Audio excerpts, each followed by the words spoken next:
Alright guys, we're back. I don't know how long I'm gonna do this today, because yeah, I gotta get ready for work eventually. Let's take a look. Still repairing that ship? I need some monies, that's what I need.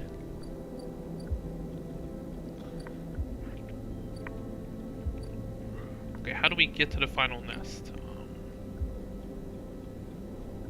I think I'm gonna focus on making money for a bit until the, oh, wait, no, there's more. There's no answer when you buzz Lem's unit, but the door is open. You push the door and find Mina, playing in the middle of the floor, playing with Bun Bun. Where's Daddy? Mina doesn't respond. She walks Bun Bun across the floor, narrating quietly to herself. Look around the unit, it's a mess. Dishes and glasses on the side, some of Mina's clothes piled up in a corner. Mina's sitting by her bag, which is spilled across the floor. Her drawing slate cracked in the dark.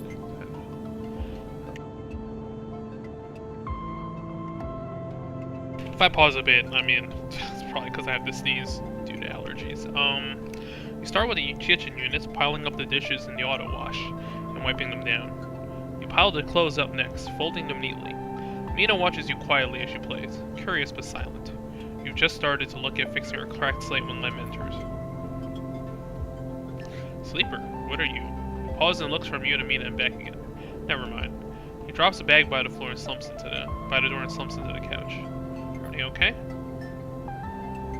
Lem lets out a weak laugh. You forgot the past few cycles now too? Wish I was so lucky. He looks away at the open door. Look, now's not a good time. Help. Unless you have a sidereal ticket or two on you, I don't think there's much you can do here. He pinches the bridge of his nose. You understand they never even put us on the list, right? I've been all around the rim looking for work, and I've run into more than a few of them from the crews.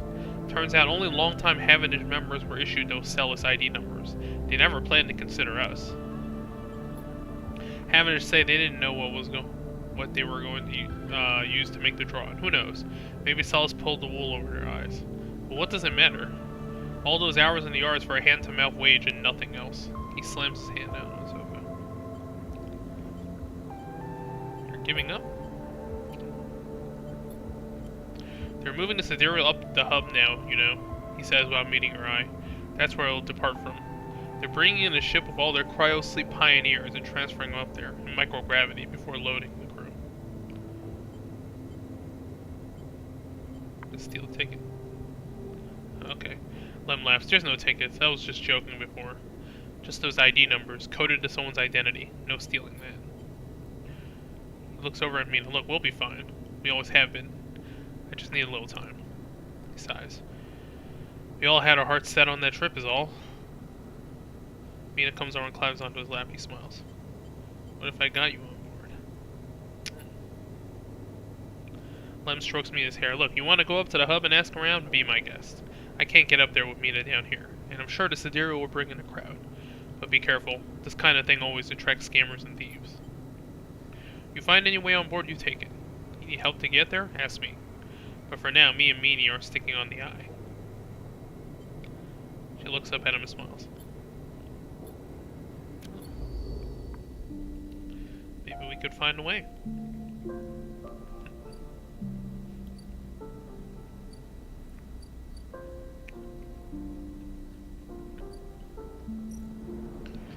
I need one more key.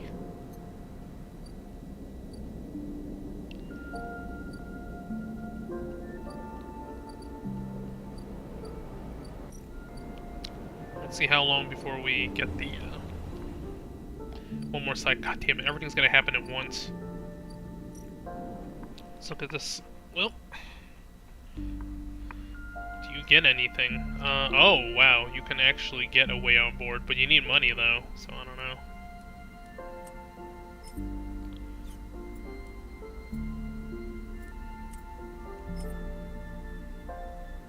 Shit, I can't afford to.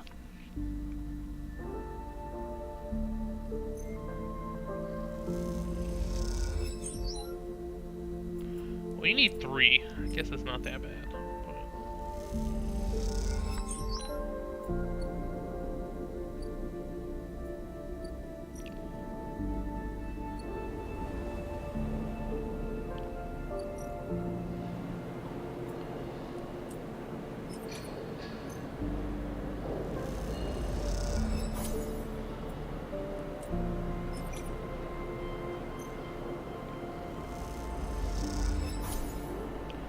Okay, neutral outcome. Still gotta eat, though.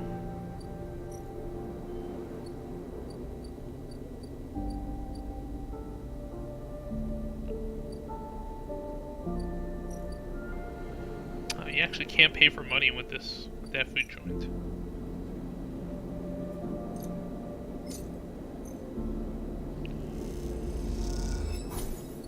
Yeah, I'm running real low on creds, so this is bad.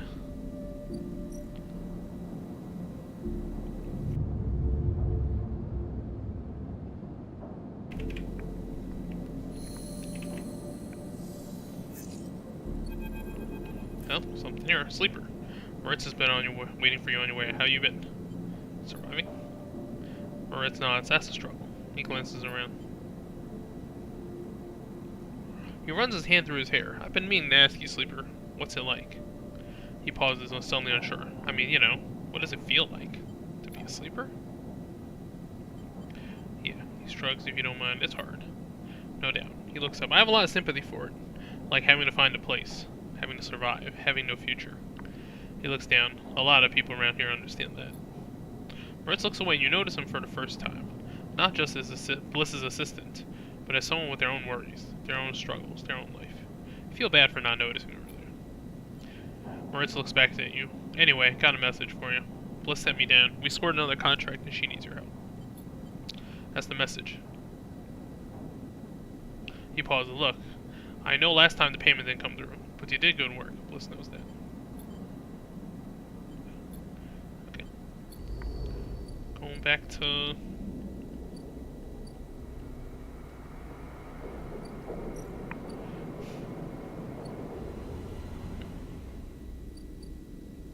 I mean, I can waste one more 6 on it, I guess, and that's enough.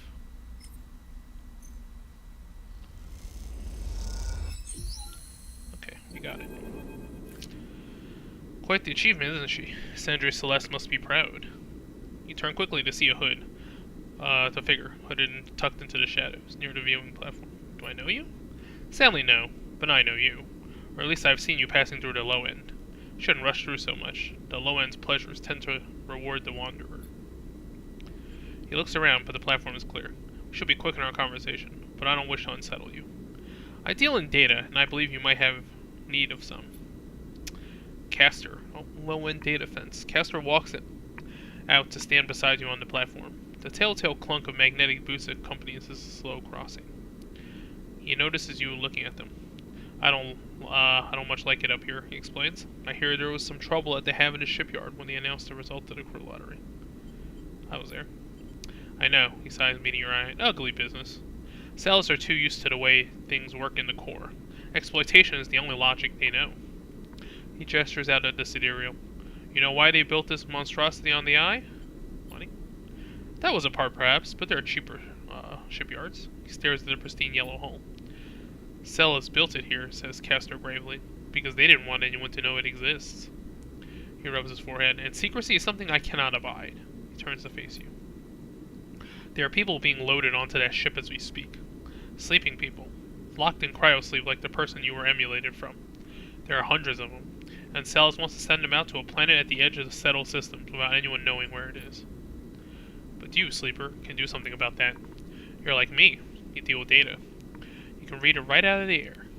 With someone like you on that ship, secrecy isn't a problem. You can ping back whenever I need it, as long as you're on board.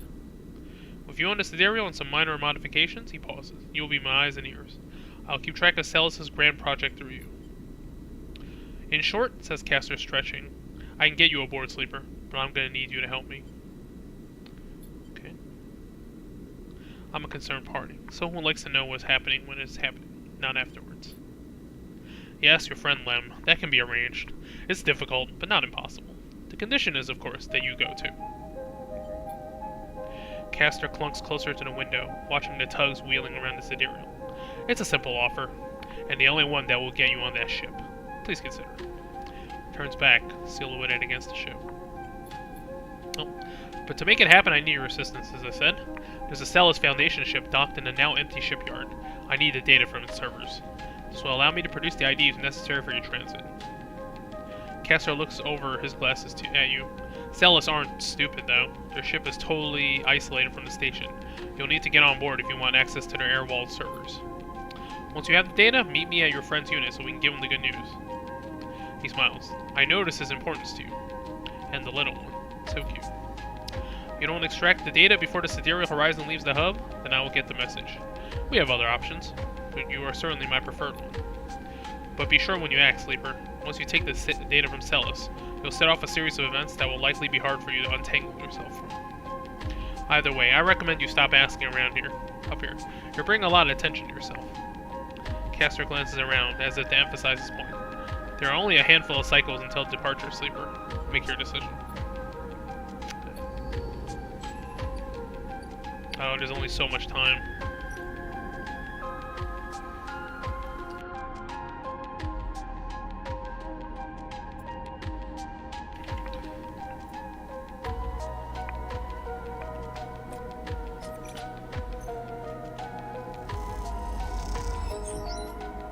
Ooh.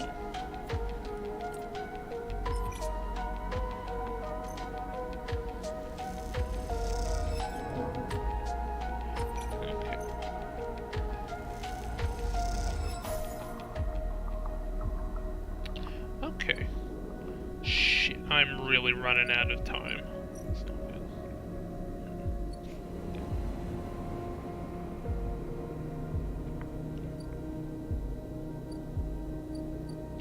I'm running out of money.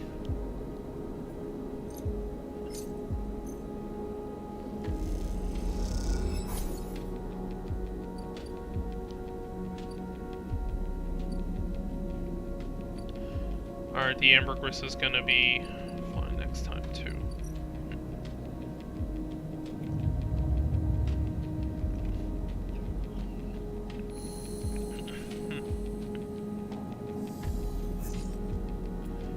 Oh, got 3 6s, which is nice. Let's see what's up with the ambergris.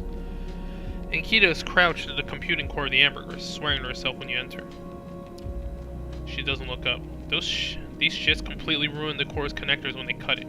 She holds up a thick fistful of ragged wires. The ship mine they ripped won't even be usable without replacing these. She throws the bundle of wires across the room. Amateurs. Can we repair it?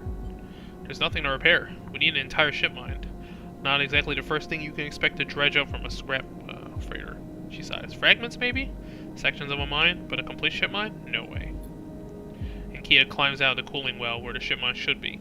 The space suddenly crowded with her on the same level as you.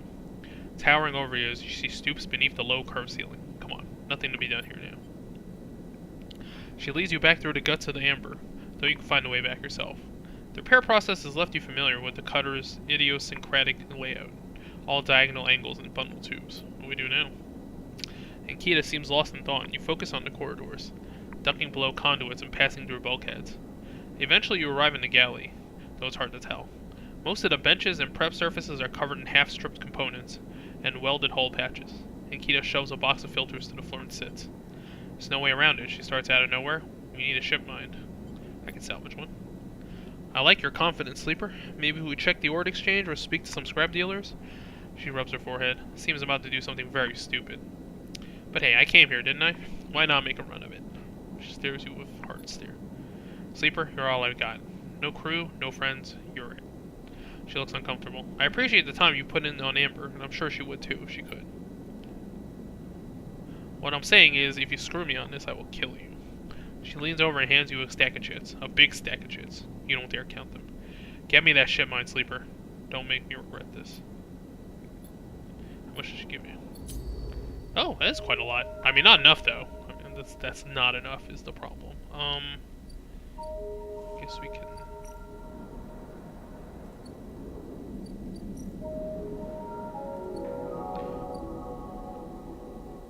Alright, well, that solves one of our problems.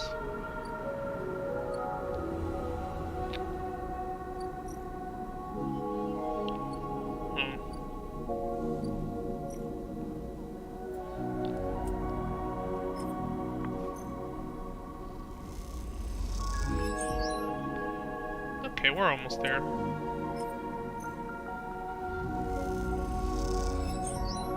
what more? Okay.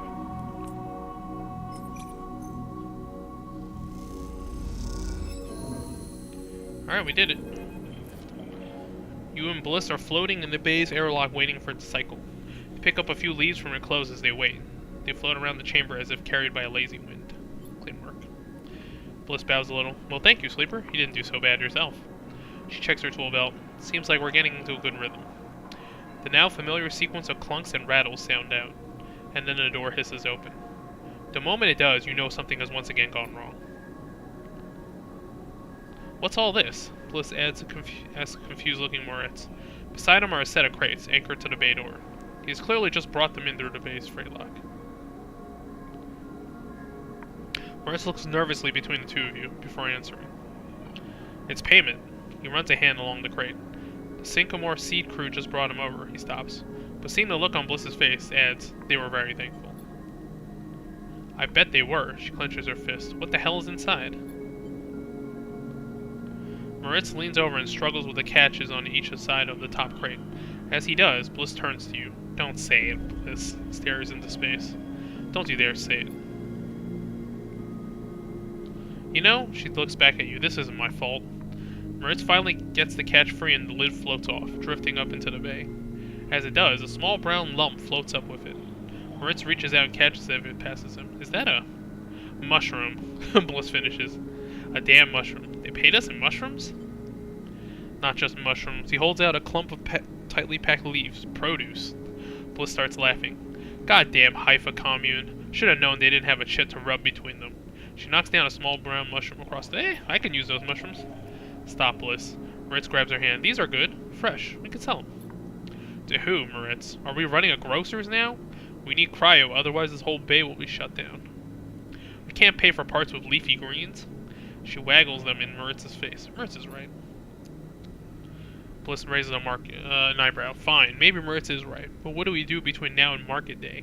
She rubs her forehead. What a joke this place is turning out to be. Moritz closes up the crate and starts moving. It isn't that bad, Bliss. It's a step in the right direction. Glances at you looking for backup. They'll sell well. Bliss sighs.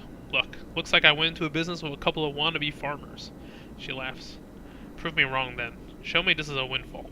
She kicks away towards the new patched-together terminal. Until then, I'll be working on how to keep this place open. Moritz mouths a thank you, and goes back to moving the crates. You better be on your way back too. Well, no more money, huh? Okay, well, give me some of those mushrooms. Oh, hey, you did give me some of those mushrooms.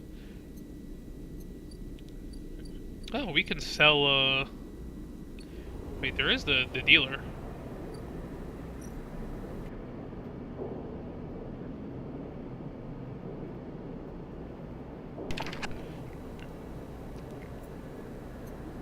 Nope, nothing interesting here. Alright, we should probably go.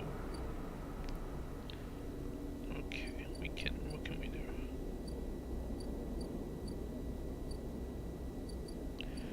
Okay, guess we just keep working, right? Yeah.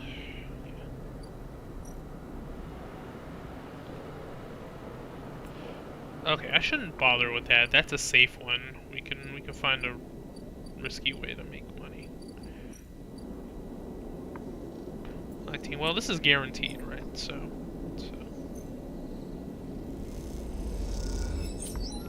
19 cryo's not bad. We'll add a dice. I think I might only have 2 dice next time. I have to buy the meds soon.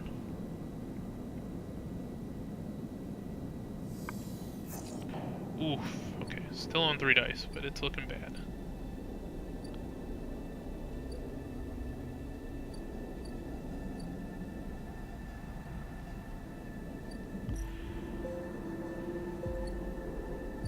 Okay, waiting for one more before we might get some ship mine stuff.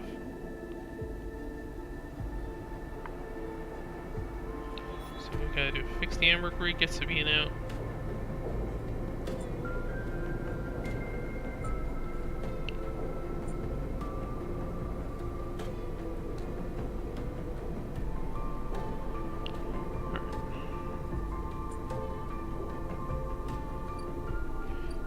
Our condition, we're gonna need to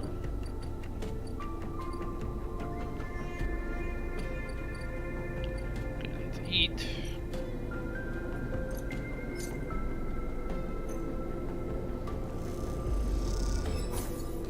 What do you do with these mushrooms, then? Oh, what do we do with the, escape on the sidereal? Oh, you gotta steal the Celis data.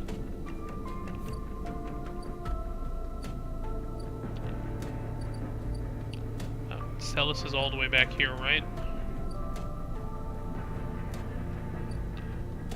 Yeah, Celis ship. How hard is it? Bluff past security, okay, well, this is guaranteed.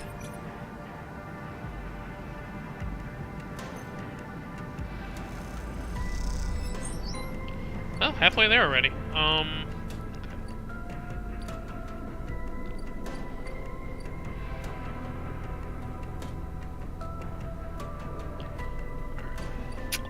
Fuck. Getting the money is gonna cost me, getting the medicine is gonna cost me 100, basically. What do I have to do? I can do Harden's Agent? No, I want the core stuff, right? Keynode. What does this get you? I don't even have the key for it. Shit.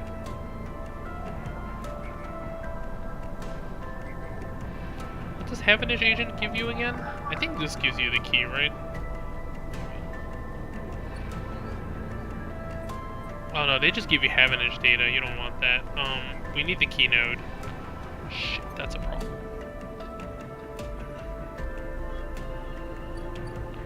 Guess we just have to continue doing this.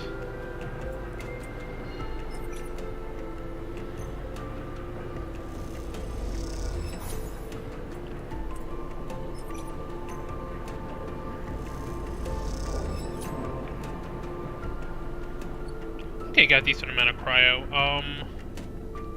I don't know if I lose a dice by next turn. We'll see. I think I still need the money, so we're gonna end cycle.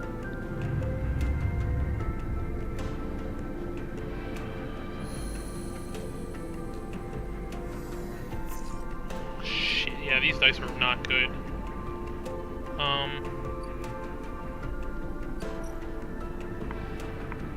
Buy some scrap? No, we don't want to buy scrap. Gotta wait for the other one. Get to the node.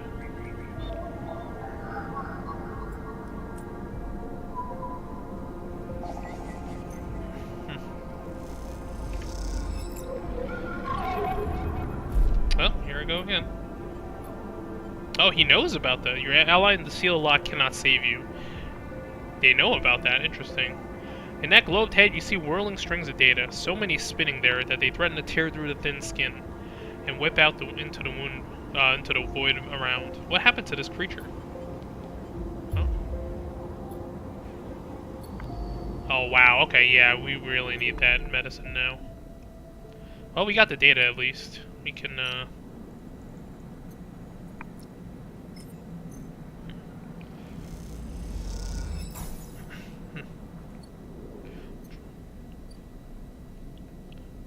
We have to do.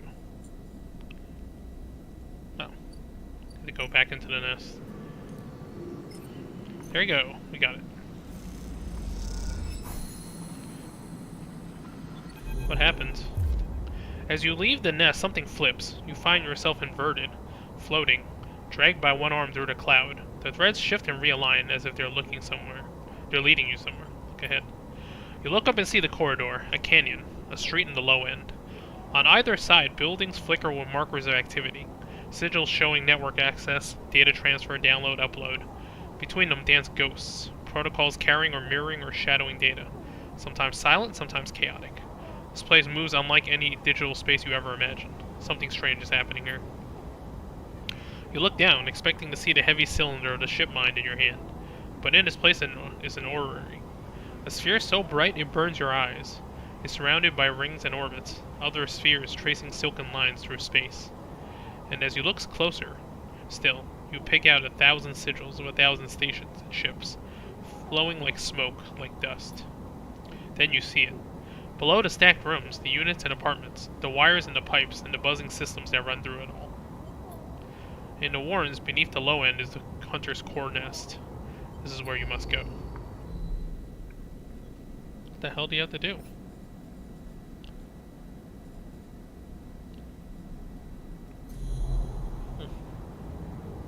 Oh, below low end. Low end's over here. Right? No. Oh, no, you have to find,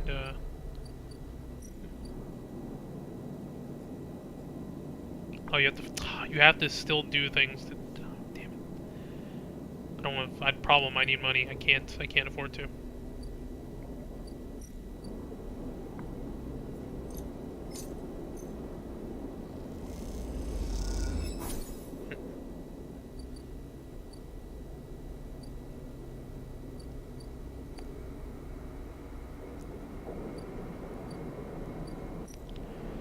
So you keep working for these guys.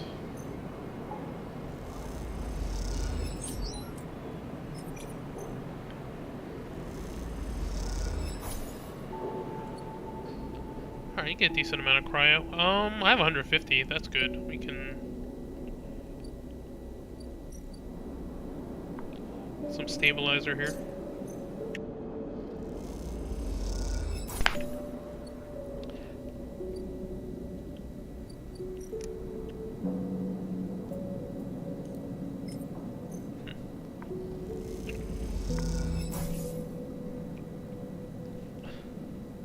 We're in great condition. Problem. Low on the monies.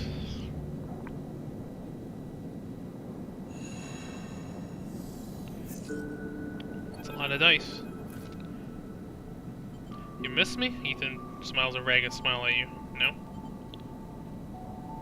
You look at him. He's paler than usual, hunched. He's sporting a black eye and more than a few cycles of beard growth. That's no way to greet an old friend.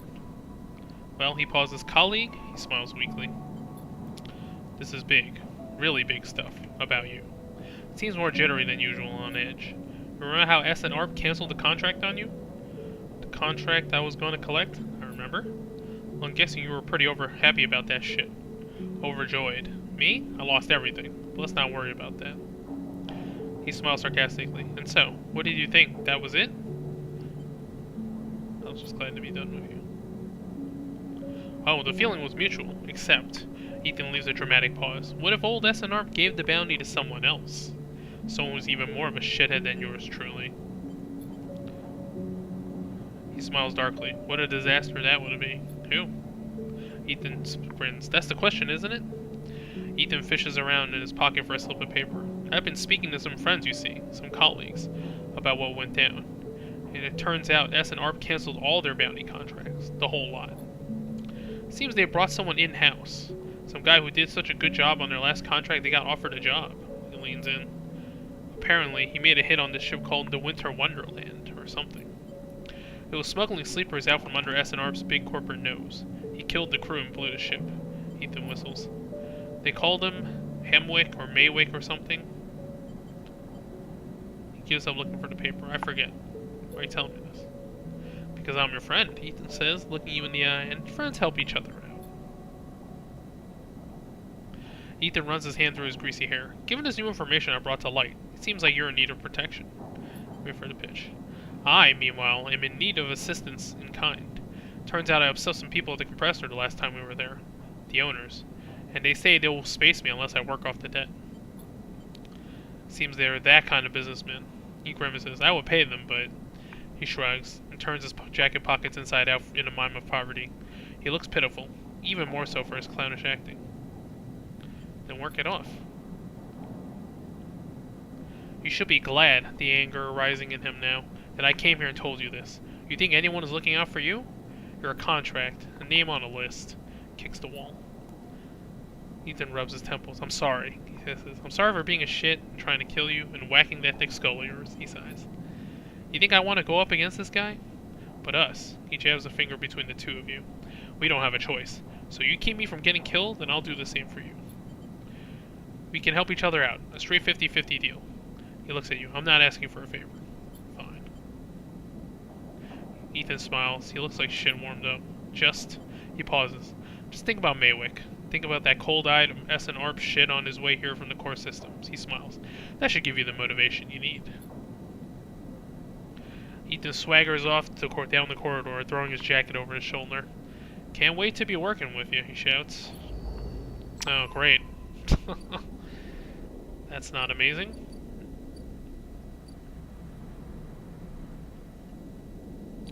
Alright, 2 more cycles before that comes. What about the, I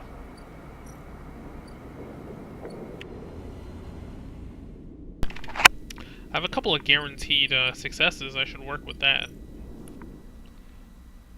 Okay. Let me go down the other ship.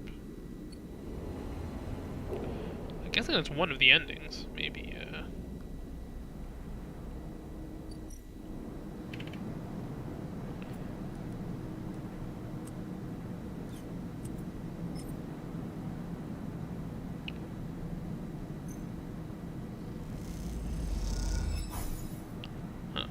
get the neutral outcome. Okay.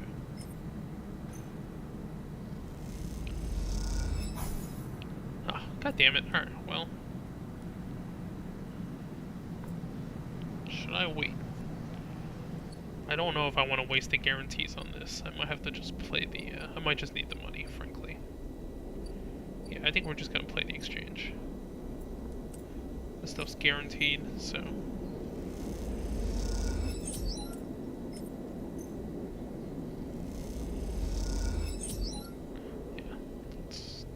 big profit margin there.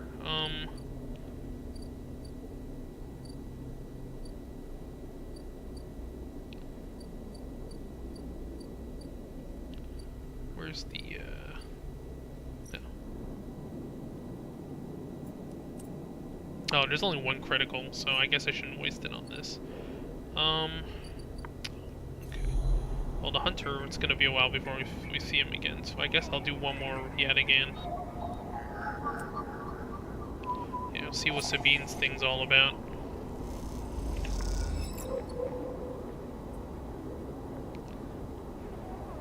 I could sell the data for some money too. Let's see what we got.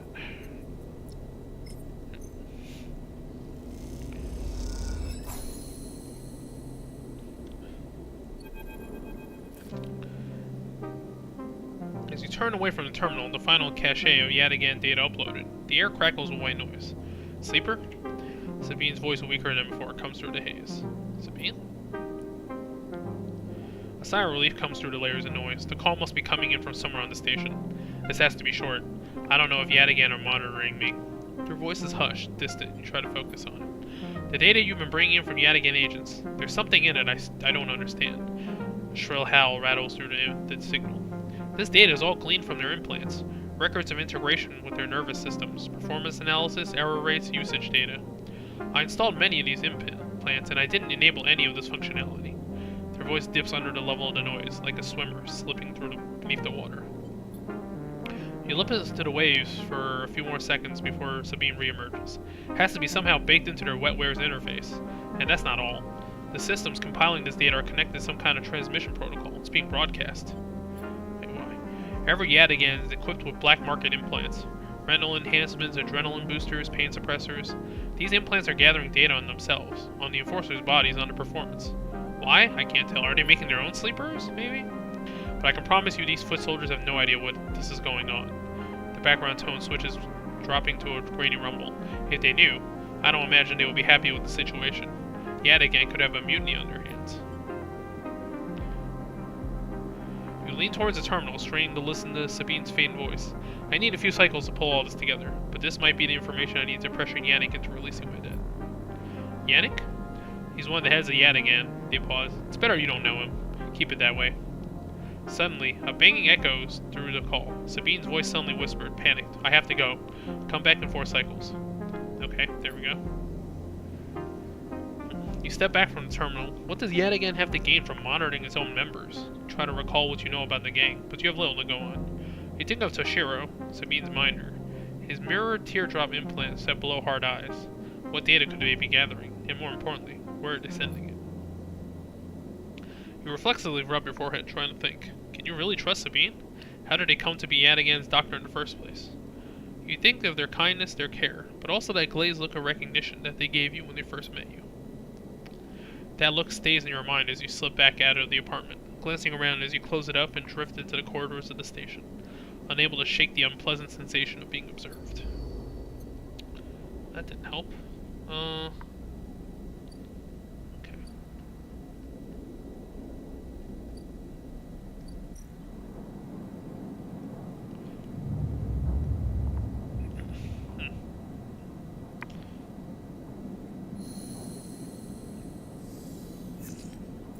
Okay, we got a lot of... Oh, Sleeper. Moritz is leaning against the corridor wall. It's time. He looks away. Big job just came in. Grand finale. You up for it? Alright, we're in business. He pushes away from the wall. This has to work, Sleeper. Has to. He looks down. If it doesn't, it's okay. He frowns. I don't think so, but she isn't hiding that from anyone. Look, Bliss has had a rough time of it. I thought you of all people would understand that. He runs a hand through his hair. Sorry, it didn't mean to be. He smells. Bliss is a good one. She gave me a chance. I owe her. Strains up. I know you have your own things going on, Sleeper. We all do. But the Bay needs someone. Bliss needs someone. Hell, I need someone to help me keep Bliss from spitting out completely. Scratches the side of his head. Otherwise, there's not much I can do. He shakes his head, and I would hate not to pay back my debts. Alright, let's see what's up with, this thing. Oh, it's almost, they're almost about to go.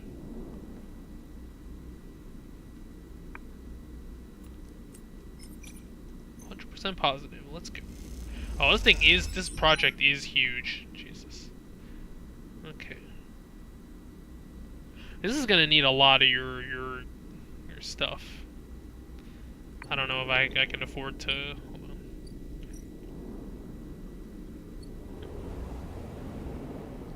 Still need to do the ship, otherwise that thing's gonna go.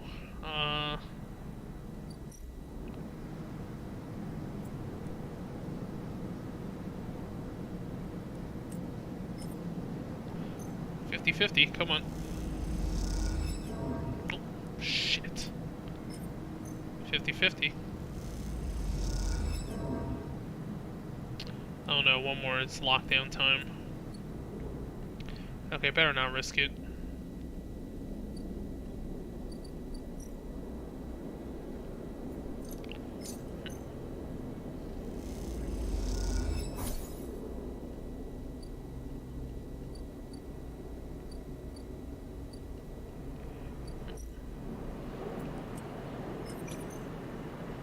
This is always safe.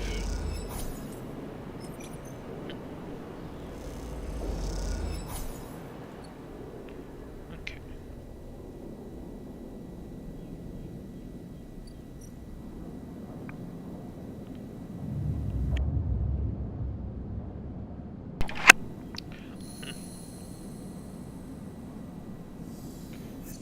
Ooh.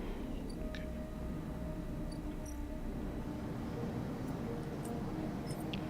Do the guaranteed.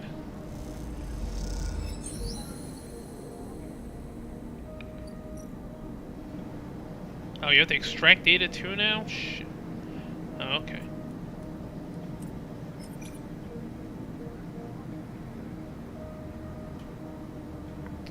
Okay, you need one. Okay, I need a... Okay, I still have time. I can wait.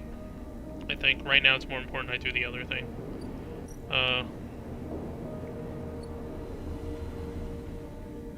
Yeah, 2 more cycles. This thing's gonna take all my work.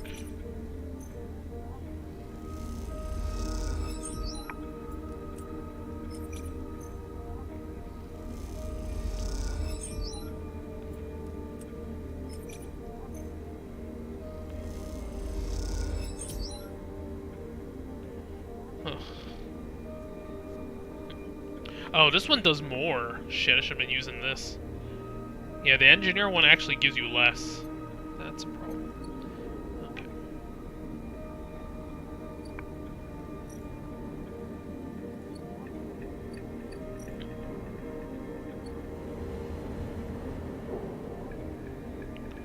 Alright, let me, I guess I can sell yet again data.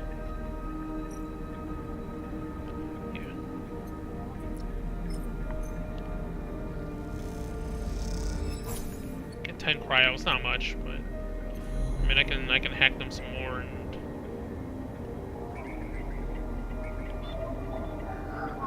oh. They need a 5 or a 4? That's so annoying.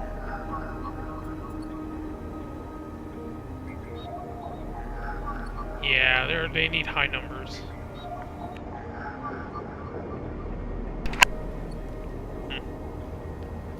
Yeah, hardened agents need like high numbers. You can't just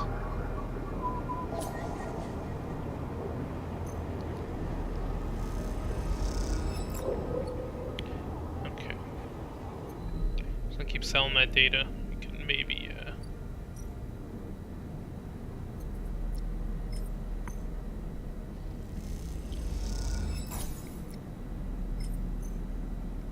Alright, we worked up a decent amount.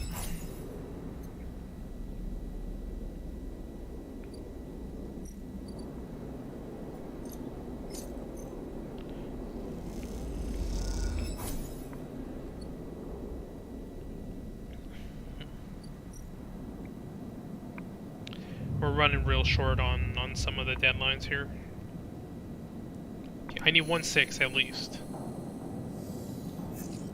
Okay. Damn it, conditions falling.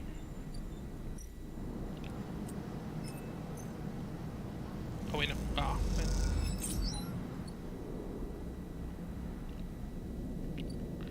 Alright, who do I talk to? I meet him in... Yeah, here.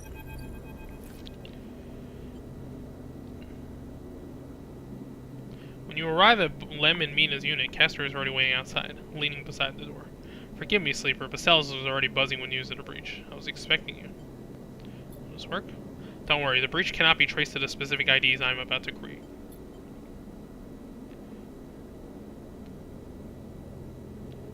Okay, the data please? Oh, hand it over.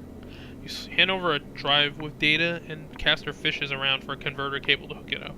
He slots it into the terminal, and after some worrying, a set of 2 transparent films, marked with numeric sequences, are produced. 2 tickets to an uncertain future. Castor smiles to himself. The child will go with Lem, of course. He pockets them.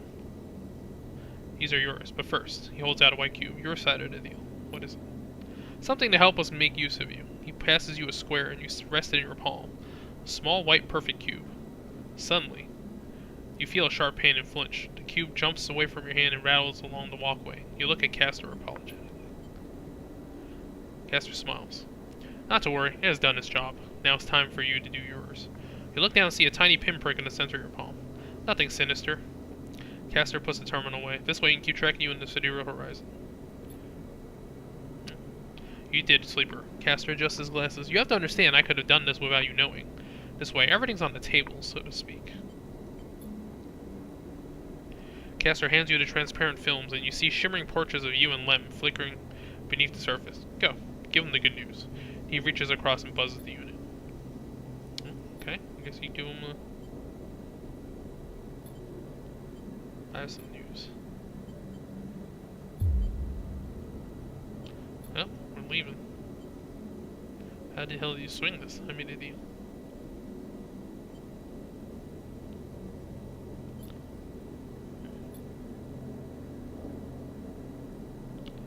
Okay, well, we got that. I don't know how long it's gonna be. I guess we should pay off some of our debts before we do that, though. It's only got a few more cycles. Okay.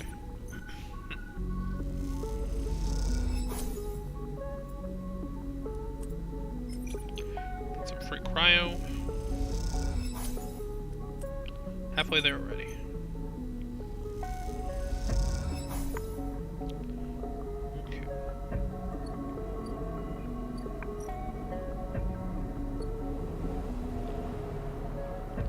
Thing at a time, I guess.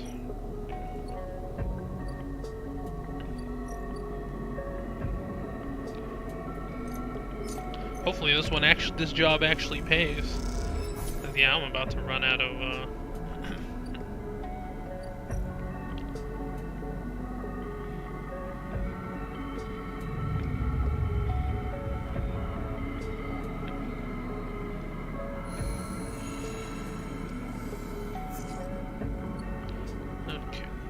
Here we go. Oh, let's see what's up with Sabine. 4 cycles have been said, and here you are, but no sign of them. You wait a while in the apartment, the dread descending as the cycles spin onwards. Check the terminal. Check the door.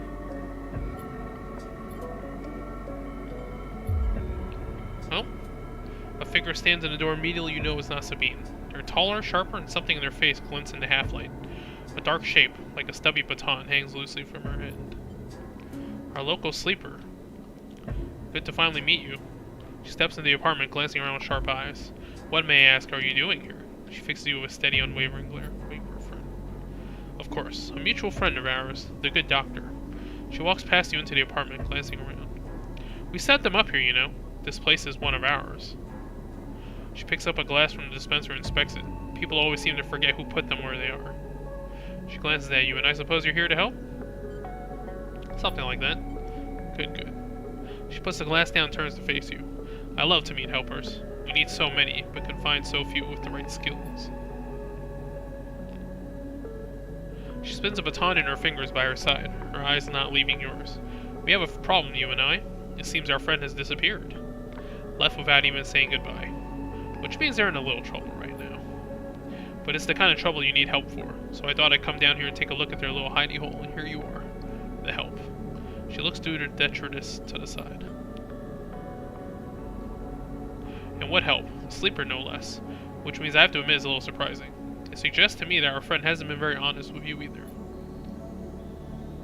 Well, I'm sorry to report that before we got them set up here, Sabine was working for your owners. She pauses, as an ARP. You blink hard at the news, unsure how to take it.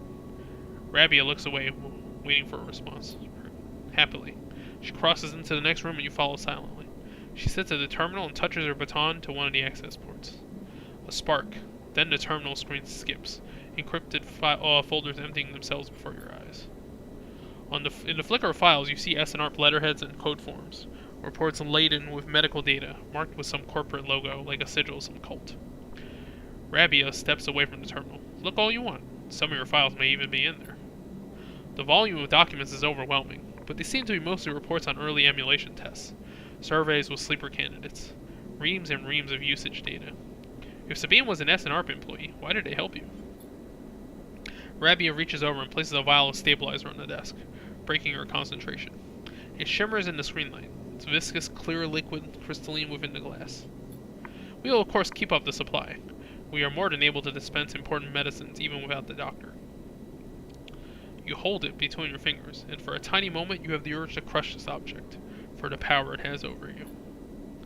I'll ask Toshiro to make those a little cheaper for you. He'll be running the surgery now.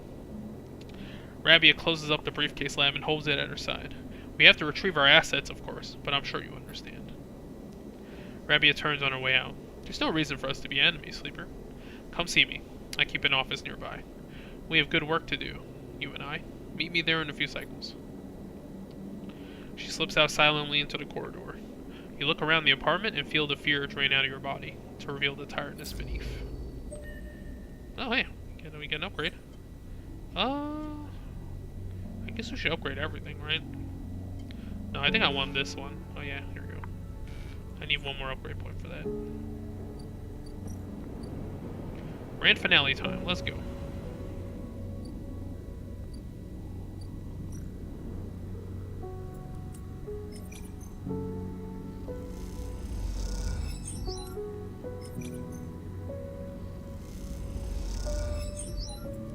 If I get lucky, I might be able to do this.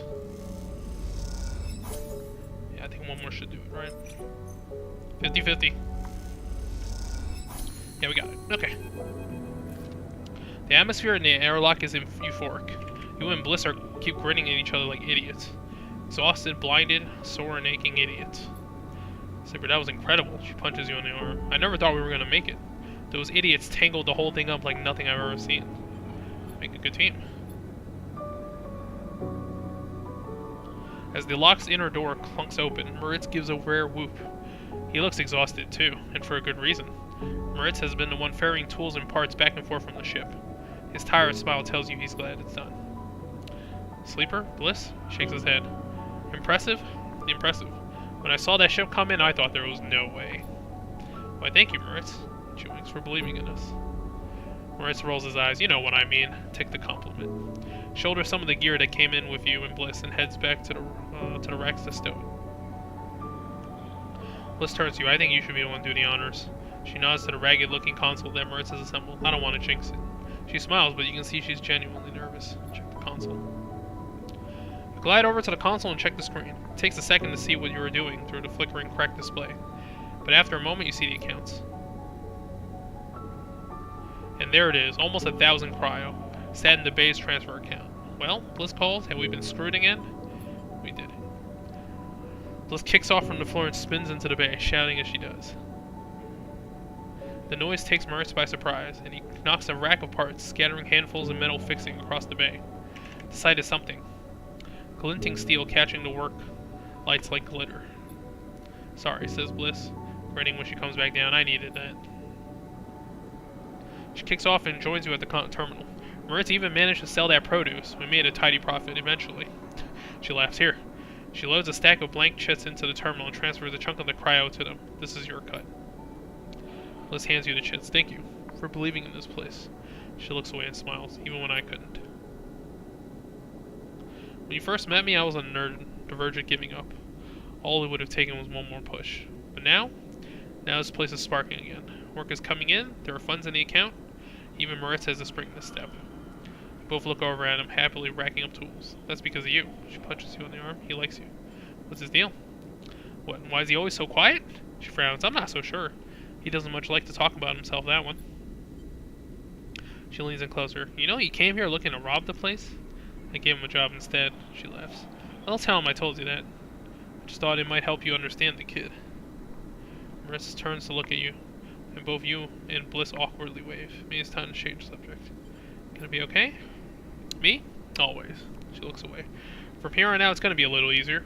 I'm gonna look for some component contracts, stuff that will keep us inside the bay, not out in the black. No need to risk our necks if we don't need to. You want to cash out? That's fine. But there will always be work for you when you need it. I'll be back. Nope. Ah. Get big monies. Yo, force. Okay, you get a big cut. And we get a discount. Yo, financial problems kind of possibly solved. We'll see.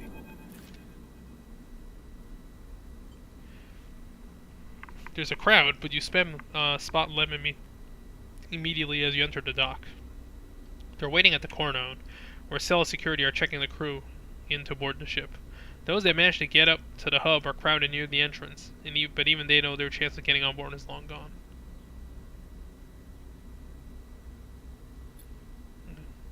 We're here. Okay. You hand over the Celeste's ID film to Lem, keeping your own. He turns it back and forth in the light. Where did your friend even get this picture, Sleeper? Looks like my old Conway for ID. You look and a shimmering younger Lem stares out of the film, harder and clean cut. Spoke to the guard here, he nods to the white and green clad security officer. They'll be doing orientation and roles timing on board. Sounds like we're going to be working under the core crew. Kind of like an intern. He laughs. And what do you think, Meanie? Am I too old to be an intern? Following Lem's lead, you inspect your ID. As you lift the film up to the light, you see something strange. Something that makes you flinch. The face printed in the film is one you recognize immediately, but it is not you. At least, it's not how you look now. Squint at this ghost, confused why you hadn't noticed earlier. It's a picture you remember being taken. A memory you didn't know you had. You remember signing the forms, the walk to the sleeper tanks, the cold metal floor. You remember the SNRP employee who helped you in, her smile clean and surgical. You freeze in place, thinking of the you that still sleeps somewhere in an SNRP facility. That won't wake until you are recovered and disposed of. And now you're leaving. Will they ever wake up?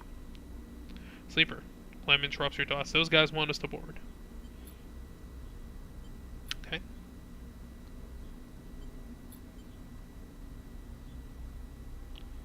Should I? No, reconsider.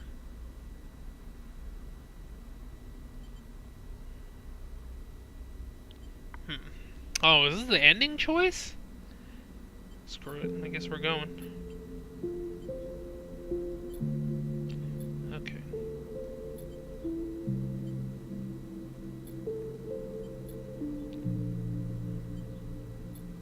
I mean, without the stabilizer, though, you're still screwed, right? Later, when you settle in your bunk, after Mina has finished running back and forth between you and Lem with an endless and infectious excitement, you find yourself looking at your ID film once more. Somehow, since the last time you looked at it, the image seems to have changed. It's still a picture of the old you, the person that signed up to have their consciousness copied and placed into the ownership of SNRP. But something else has crept into the image, an underlying sense of self-identification. This is also a picture of you now. The you that survived the eye, that made friends here and found a way out, that escaped against all odds. The other you might never wake up, they might never live again. But so be it. They consigned you to a doomed life for their own gain. Their life is yours now. You'll live it better than they ever could. Well, you lie back in your bunk as the thrust of Sidereal's vast engines kick in. This feeling, this rumble, will be your constant companion for the next decades. It'll be there when you work, but problem, you don't have decades. Your stabilizer just doesn't work right unless you find it some other way to get it. It'll stay with you when your body starts to fail, despite the best attempts of Lem and Mina, as the years stack up, and it exceeds its safe operating period by a decade. It'll be the thing you wake up to in those rare moments of consciousness, between which Mina will keep you in a preserved slate, in hope of preserving you until your destination is reached. It will still be there when Mina wakes you, tears in her eyes, to tell you of Lem's inevitable death, and it will not relent, despite your desire for a moment of silence. It'll be the final thing you hear as Mina shuts down all but the most vital of your functions. Hopes beyond hope that you will make it to your final destination.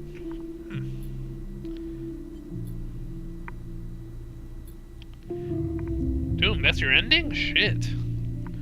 I want to know what happens to all the other things. Well, I guess we can... Should we new game? Can you continue? Oh, this is what happens if you, okay, you can choose not to get on, maybe.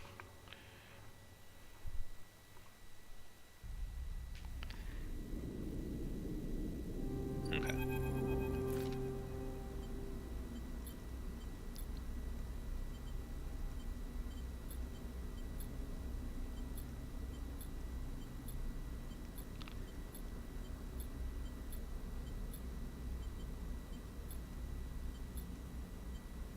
Oh, no, no, goddamn it, no. Hold on, it's a menu?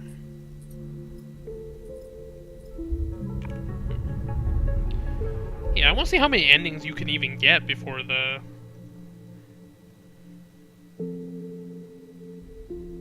What time is it? Oh, I still got it.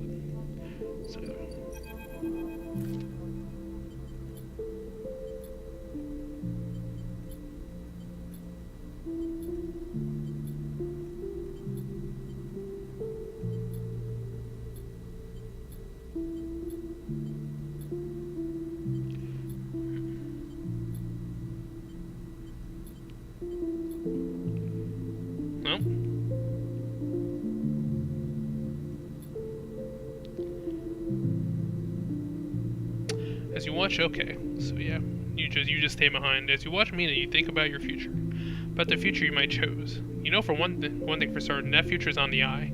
You no longer have any enthusiasm for being carried forward by the dreams of others, for grand futures that unfold like angelic wings across the horizon. The future is being made now, on this spinning ring, amongst people and systems. You're sure of that.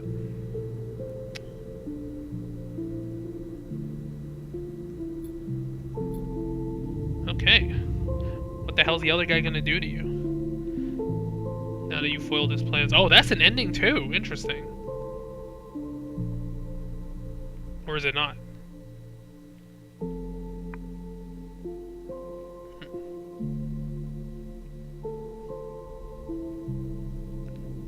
Oh, no, you just continue. Okay, yeah.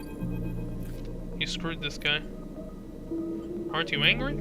About what? He squeezes your shoulder. I only wish for you to exercise that strong drive of yours. If it happens to align with my own, then it is pleasing to me. But if it does not, I cannot punish you. What about Celis? Castor looks at the stars. I'll do my best to follow its progress. He pauses. To Celis Foundation is more concern. Sandre Celis has taken a step back from the public eye. It seems some internal struggles are playing out within their pristine halls. Castor sighs, but I doubt court politics are of much concern to you. Castor moves down along the rail. The eye, though, that seems to be your primary concern. Am I right? It's my home. He smiles broadly. Then we are fellow residents. He seems pleased. This place has been a good home for me. Though, like all places, it has its phases. Do not idle here long, sleeper, unless you wish to be once again caught in the movement of systems much bigger than yourself. Castor turns and starts to clunk away in his mag boots. I'll be keeping an eye on you, if you don't mind, sleeper. He waves as he walks. My curiosity remains piqued.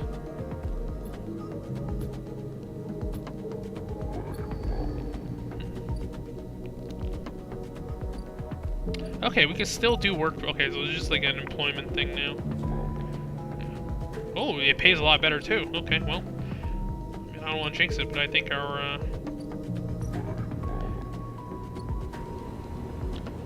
money problems may be close to solved. Oh, here we go.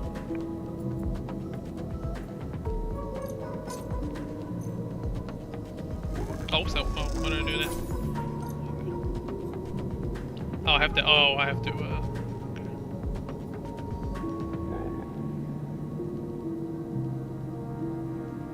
Oh, okay, okay. Wait. Okay, I have to use the dice to haggle it. How much does it cost? It takes an action though. I don't know if I want that actually. I might just pay the full 60 right now. Yeah, got 2.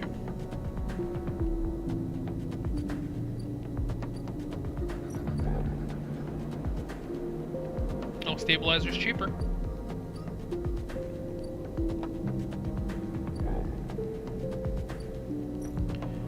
Okay. Alright, we can continue. Nice.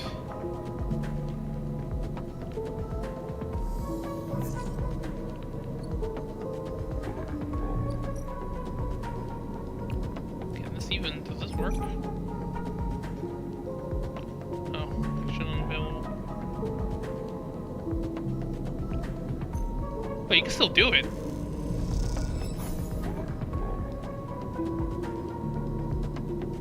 Oh, it just, okay, no, it just makes it cheaper, okay. That doesn't actually do anything, though. I just wasted an action. God damn it.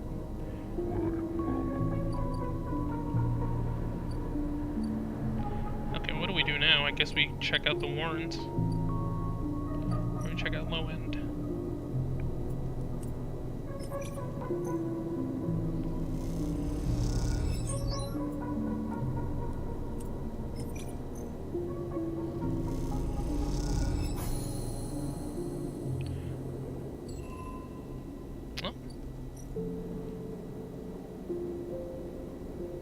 Oh, when you have enough scrap, you can get your own house. That's interesting.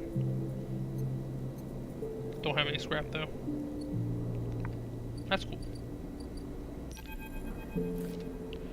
Cross between 2 walls of units, one of the cavernous streets at the center and low end. The pressurized bridge is full of clacks of tableau, the shouts of children, the whir of air filters. Oh, wow, I don't think we've heard voices before. Sleeper? Turn to see Castor sitting at a tableau table alone. Somehow untouched by the hustle and bustle of the people around. He gestures to the stool on the opposite end of the table. You sit at the metal stool and he starts setting up the board with counters, or at least the filter caps low-enders typically use in their place. Funny we should see each other again, he says, looking over his glasses. Night or day? Gestures at the caps, crudely sprayed black and white. He rotates the board so the white caps are in front of you. Let's begin. You both take a plastic die each, pitted and worn, and roll to determine who starts. Castor rolls a 6. You roll a 4. I lead, he smiles, and begins to move his first cap precisely along the board. Play passes back and forth between you, the dice changing hands as the caps spread along the board. As it does, Castor speaks, eyes not leaving the caps. It is good to see you again, Sleeper. I was hoping to catch you before you left, if only to play you a tablet. He smiles. You take your turn, rolling a 5 and a 6. After all, a sleeper's mind must be somehow different to a human one. Being emulated, I mean. As Castor talks, you target his counters, halting his progress, but exposing your caps as you do. I don't mean to offend you, Castor meets your eye. I merely see that you are by definition different. What has been subtracted in the emulation? What has been added? He stacks a wall of counters, a boundary you must break. He hands you the dice. Do you ever think about this, Sleeper? About what you were before and what you are now? You roll a double 1 and solidify your wall. Castor whistles. The holding game. Commendable. Can be brave to build from what came before. He rolls the dice and leaps your wall in a single move, but we cannot idle too long, Sleeper. The slower we move, the sooner we are caught. The past you is not just an idea, a concept for you. It is a living, breathing person. He looks up from his glasses, his eyes bright and wide. You split from them like a shadow splitting from its caster. They may be sleeping now, yes, but one day they will awake and carry on with their lives unaware of your fate, no matter what yours is. Hands you the dice, smiling. You're a branch severed from the main trunk, an offshoot who refuses to die, so to speak. You roll again under pressure now, trying to slip your caps out from under casters before you solidifies control of the game. So what I am curious about is how you will see yourself in all of this. Caster asks, what does this tangle of truths make you? Caster laughs. That much is obvious, Sleeper. I see it in your eyes. You are eager to make this all count for something. Caster looks away through the glass, to the crowded units on all sides. But driven towards what? He starts removing caps, his homeboard now full. Is there an end here, or just endurance? You try a few more rolls, attempting to get back in the game, but Caster clears his homeboard with a sense of the inevitable. He has known he was winning for a while now. I feel I may have pushed too far. He slides another cap from the board. I apologize. My curiosity has a habit of getting the better of me. He rolled to return a cap to the board, but all the spaces are blocked. Caster clasps his hands apologetically. You play well. Really. Your weakness is not your game. He smiles warmly. We have much to learn from each other. He slides his glasses back up his nose and sits back. I feel we could share knowledge, ideas, perhaps even data. His eyes glint with that last word. To our mutual benefit. He slides his final cap from the board. It's over. He has won. Please, I don't want to make you too uncomfortable. Holds up his palms. My intention is only to help you endure here, and if I am able, feed my curiosities. The game over, you notice the bustle of the walkway once more. The call of the children, the deliveries, the arguments and reconciliations. They wash over you as you stand and leave. Caster nodding goodbye as you do. Crossing the walkway, you replay the moves of the game in your mind, looking for an opening you were sure was there.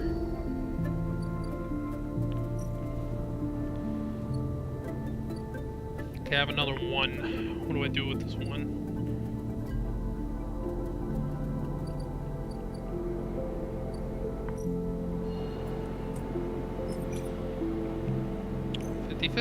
This one's a guaranteed good one. We can, we can pay for the gap, right? We put 150 cryo. Pay for a ferry.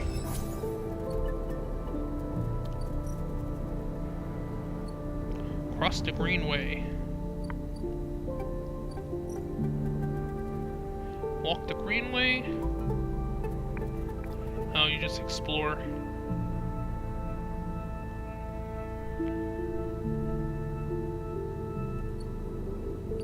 Okay, so this is like the abandoned area, maybe. Self-sustaining. Oh, no.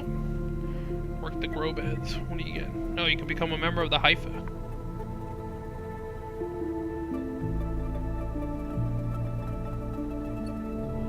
It's another community. There's more? The wastes. You need +1 endure to even be in the wastes. I guess it's like the really messed up places.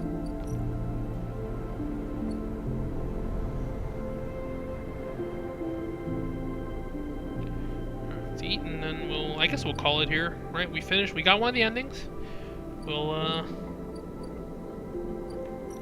get some food. That's the wrong one.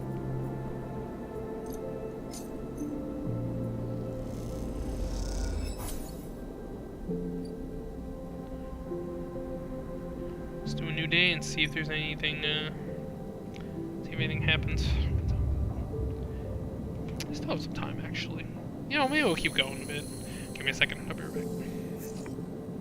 Oh my god, 3 ones? Ugh, that's real bad.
Okay, so you gotta get at least one ending before that Maywick comes. Oh, I guess we can check the money's not a problem for now. Let's go see what Ravi is. Well. Oh. Gee, please. The sleeper is here by my invitation. At Rabia's command, the handle immediately loosens. An apologetic look replaces the scowl on Gio's face. Of course, Rabia, I'm sorry. Rabia waves her away. Don't you worry. I appreciate your protective instincts. She smiles at the enforcer. How about you head to the tambor? They have a delivery coming. They'll need the help with the lifting. I was curious.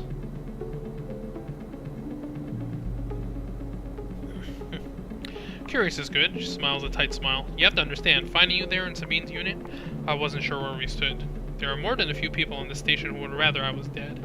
I had to be sure you weren't one of them. I wish.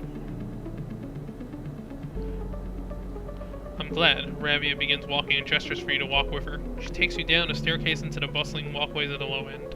What do you know about Yadigan? Run the low end? She laughs. That sounds impressive. We run out of the low end, yes. We don't run it. People with carts push past, moving crates of supplies around the thin and winding passages. Our reputation is one that implies threat. Is that fair to say? We're framed as aggressors, parasites, criminals. She gestures around at the people in the passageway. But when was the last time you saw a lawmaker on the eye? A policeman? Who makes the laws here? Havenage. Yes, they like to believe so, don't they? By claiming a lineage that extends back into Erland's Union, they assume the burden of authority. But they have no authority here. Out past the Bright Market, where few working in their shipyard or pay for their docking berths. If you have spent your time in the low end, maybe your opinion of us will be different. This is our place, our people. The low end was empty in Erland's time. They didn't need to house thousands, and keeping the yards and the rotunda safe was work enough. No, the low end was reclaimed later, when the refugees started arriving. Rabia meets her eye. The collapse didn't just happen here on the station. When Solon collapsed, the entire system felt it. Colonies were abandoned. The moons of Ember and Cinder suddenly gained independence overnight. Some took advantage. Some tried to hold it together. Some fled. The Eye became a refuge, and Erland, to his credit, extended an open hand to everyone. But many within his organization disagreed, and those new arrivals weren't as simple to corral as they hoped. Rabia leads you through a small market hall, busy with small stalls of traders. Erland's union was made of workers, administrators, people who were malleable, and already organized into hierarchies and networks. The refugees came from different factions and families, were scared, injured, and desperate. Conflict was inevitable. Yet again, is a child to that conflict. A child born out of need for us to stand up and claim our future. To provide security, strength. People call us a gang, but we are a community. I take my position as lieutenant seriously, and from my birth I have worked to earn it. Rabia catches herself before she raises her voice any further, and you both walk in silence for a while. Among the smells and textures of the low end, you start to wonder if this place could be a home for you too. Where did I come into this? Rabia smiles to herself and thinks for a moment before she responds. I believe that you understand the importance of a refuge, so I also believe you wish to help keep this place safe. She exhales quietly. For this reason, I would like you to trust me. I do not know what Sabine told you about us, but I imagine it was not good. I'll be honest with you, Sleeper. I was never comfortable with having Sabine as part of Yadigan. An ex-corporate employee? It goes against our nature. But their deal was with Yannick. I kept my distance. Made sure Sabine had their surgery, kept us supplied, and that was all. But I cannot allow people to get back on the promise they have made to us. Yadigan has not lasted this long because it is a charity.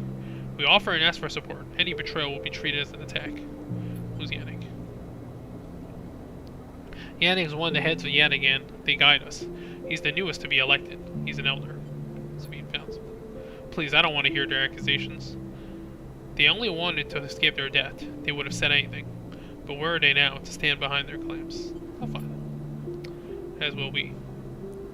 You realize that Rabia has led you in a loop, and together you both come back up the staircase to the walkway where you met. You're free to go, Sleeper. I've said what I wish to say. She looks out through the windows of the walkway. I will protect this place with my life, as it has protected me. I want to make that clear. She turns back. However, if you two wish to come under its protection, I can help you. Return here if you wish, and there will be tasks for you to complete. You will be able to see Yadigan, to see the low end, with your own eyes, not as others frame us. As for Sabine, she pauses to consider her words. I will not ask you to betray them, but if they contact you again, consider motivations carefully. With that, Rabia leaves, slipping back into her office, while you stare out the countless units, each a home, each with a story, that make up the low end. I got another drive. Oh, whoops. Oh, I never... I messed up. I didn't even do that. Okay. Guess we can, I guess we can use... We still have to look for the server. We have to set that dude free. Oh, but there's danger here.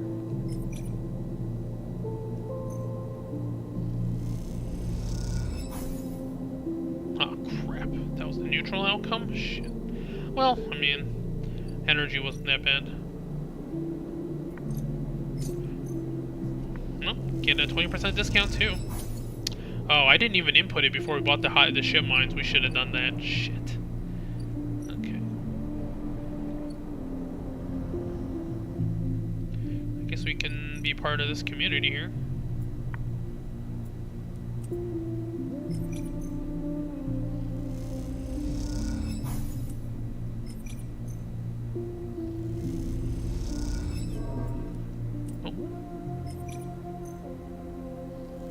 Yeah, even the bad outcome is fine.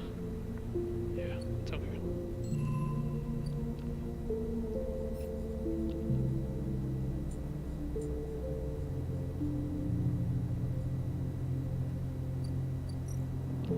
Fire back across. Work in the compressor. Oh, you have to work.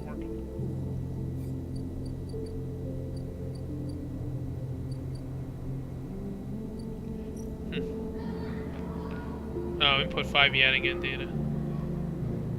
Oh, okay. Wow, he gives you a stabilizer for 5 of them? That's way better. Oh, you have a ship mine. Interesting. Okay, you can keep hacking. That's good.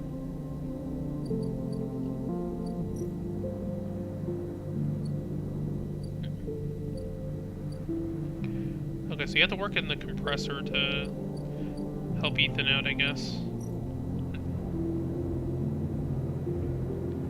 Oh, that's not that bad. Okay.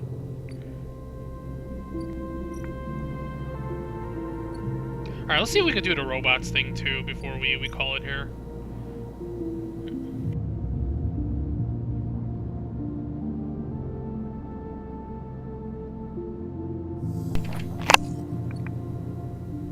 Oh, shoot. We'll have to use that,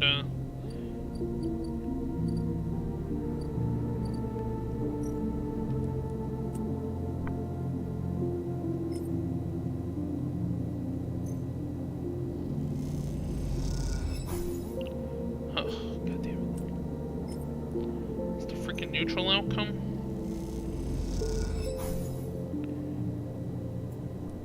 Oh boy, 50-50. Here we go. How are we doing?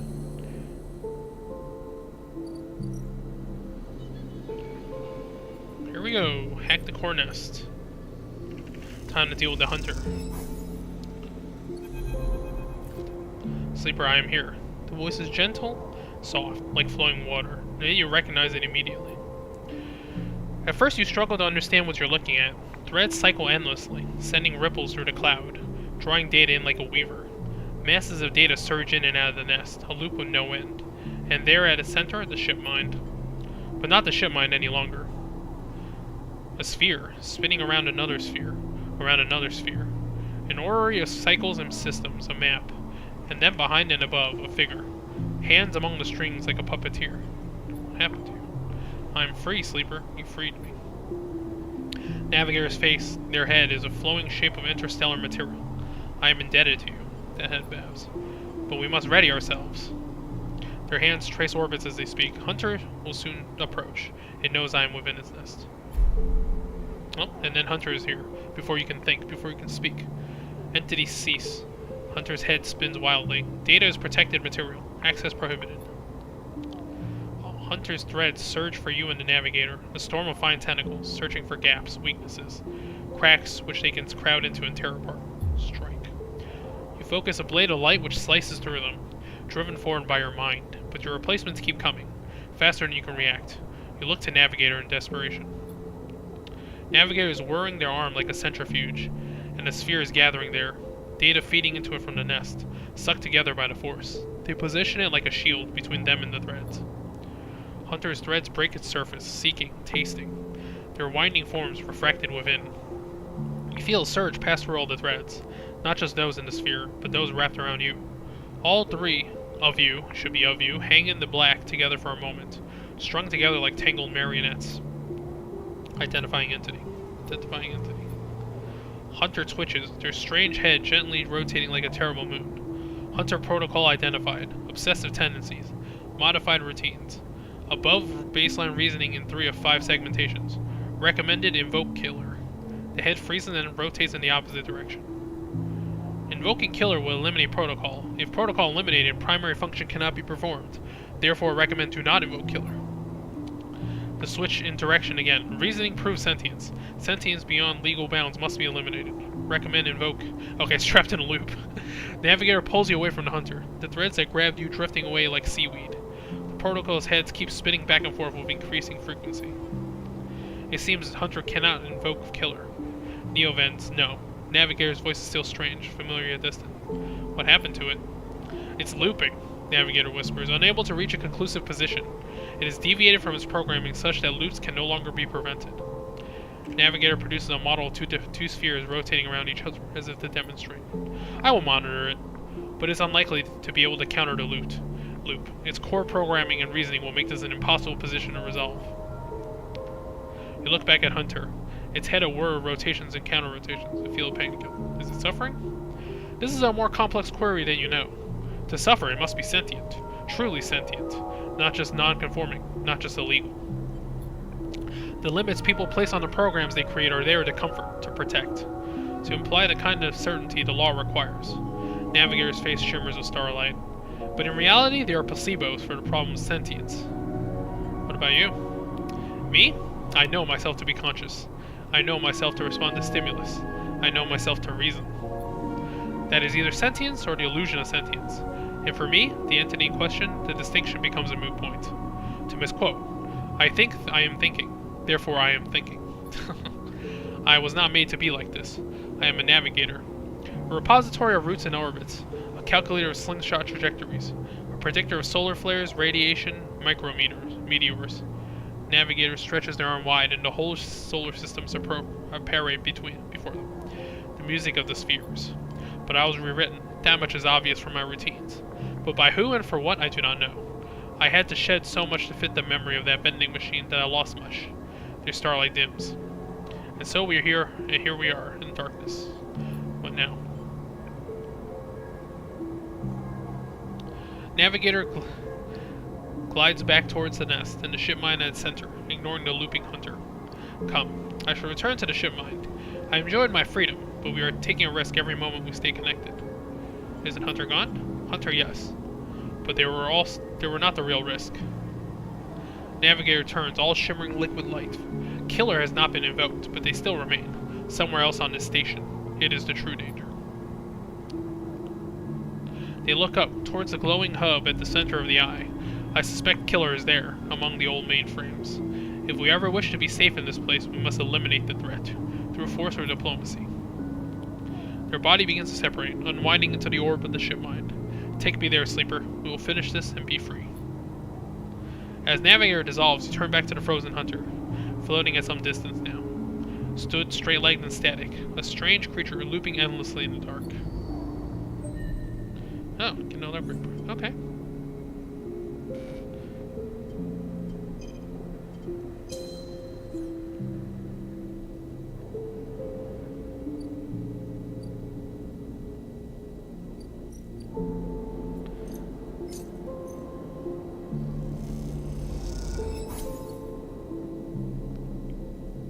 I can work on 3 dice for a while, I think. What should I use? I do have the stabilizer. I don't want to waste it though. Alright. How much time we have left? I got like 10-15 minutes. Ooh, good rolls. Okay, we can go to the club. Don't call me when I'm at the club.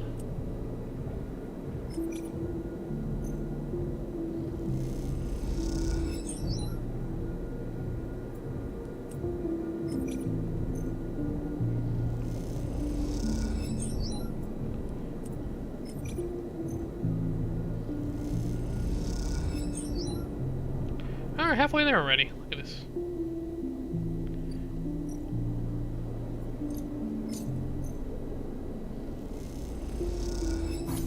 Does the hunter still bother you in here, though? Nope! Okay, we're free now. We're free to just hack as much as we want. Nice.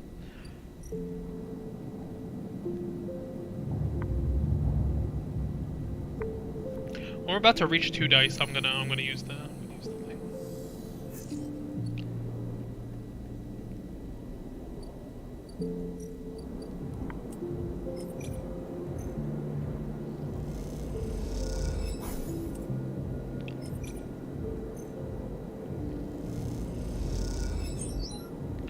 Alright, one more should do it.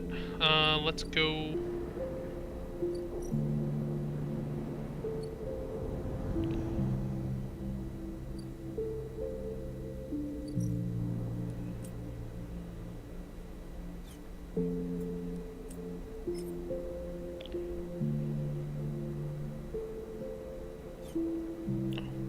Engage is probably easier. Yeah.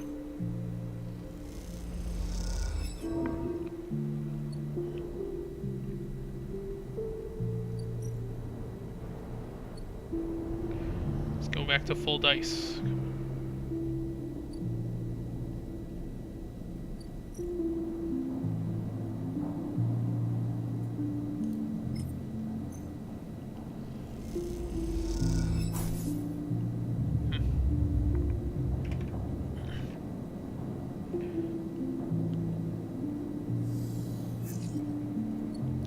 Okay, we got some really good ones.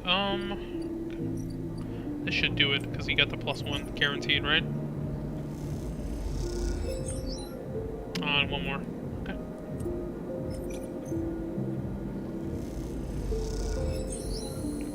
There you go. They're never gonna release my debt, this shit. Ethan kicks at a locker and the sound rattles loudly around the room. Calm down, they'll do it. There's no way. He spits on the floor, an old habit. They like having sniveling little shits like us to work their club. Saves on the overhead, they get the bosses around. What did they say?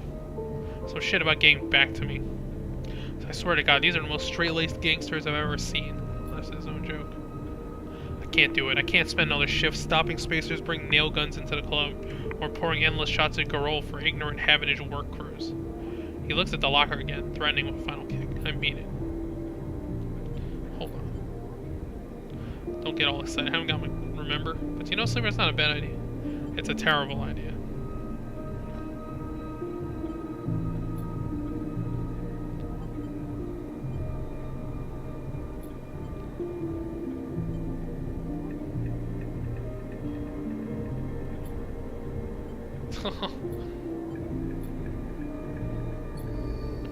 Oh man, were we helping the sociopath here? Alright, do we have anything else to do around here? Oh, we can help. We can help, what's her name? We have a lot of drives, actually.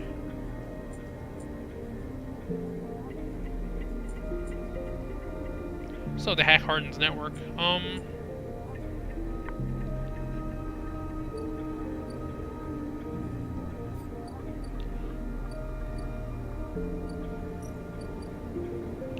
Okay. Get energy. Oh, this is another way to get energy, I guess. You get components. Okay.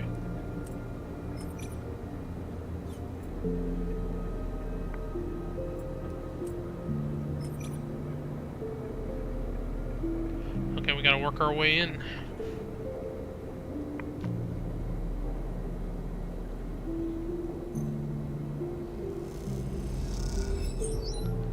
Oh, nice. Okay, wow, you can get that much energy from one thing. That's pretty cool. What else we gotta do?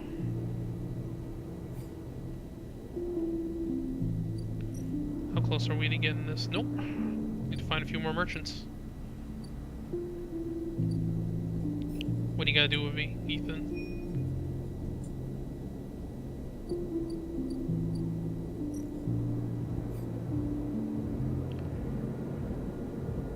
Oh boy. Well, 100% positive.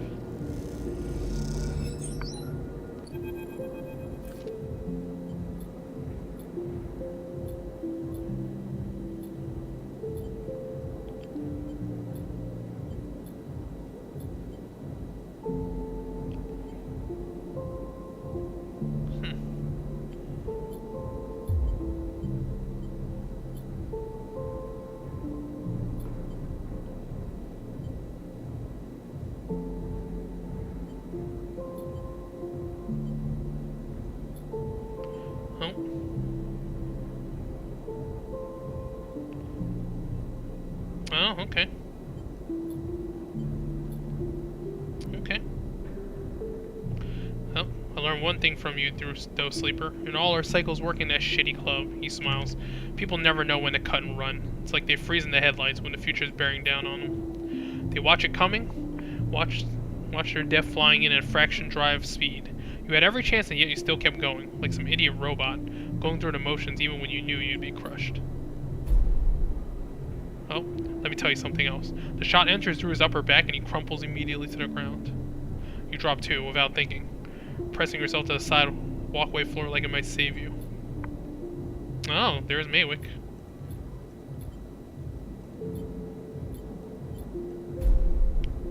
Ooh.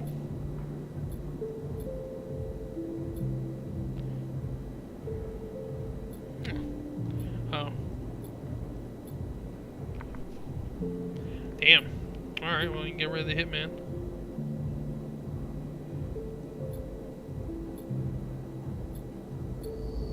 Oh. Okay, well, I guess it worked out, but it's not great. Yeah, I think you need +1 interface to... Oh no, you need endurance to even get into the Badlands. Okay.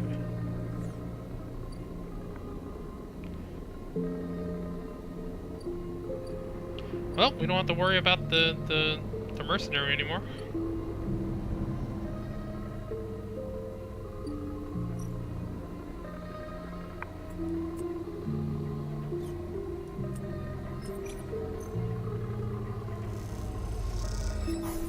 Nice, get some energy. Oh, we are in full condition now. Good times.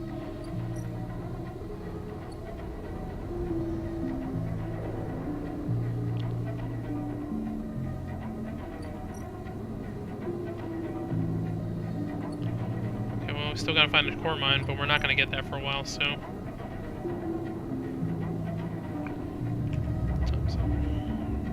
Yeah, still got 10 minutes. Oh, you wake up from dreams of Maywick's amber eyes floating in a pool of dark fluid. It's difficult to sleep, and you suspect that isn't about to change anytime soon, not after what happened. But you also feel something else as you get up. Dumb the power stud of the stove begin to boil the water like every morning. You feel something has been lifted. Something has been hanging over you since you arrived on the station. Oh. Huh. Okay, well, timer's gone. Okay. Nice. How close are we getting this ship mined? 3 more cycles till the merchant comes.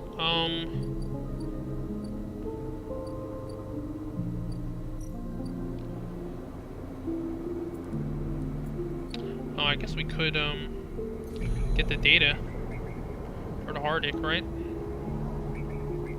These need high numbers.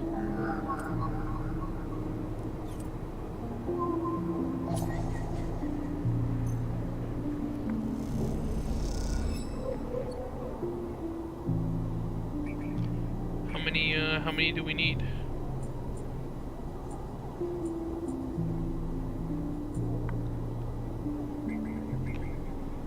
One more? How many? Okay, one more. I think. Nice, I have exactly enough. You remember the guy who lived here? He didn't tip. Time for him to see the consequences.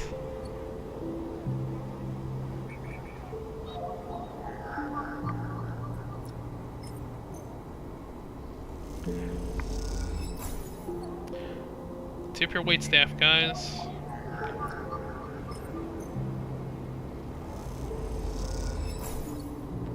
Alright. Yep, let's see what Fung's been doing here. Hargoon Magenta. Oh, he's getting fired, huh? Okay. A lot of junk, a lot of dull as hell message threads, a lot of tedious data caches. Fung's eyes flash. Definitely some good stuff. Stops the screen scrolling on entry, expands. Check it out. Fung shows you the screen. You see a bold corporate logo, not Solheim's, and a word below it. Conway.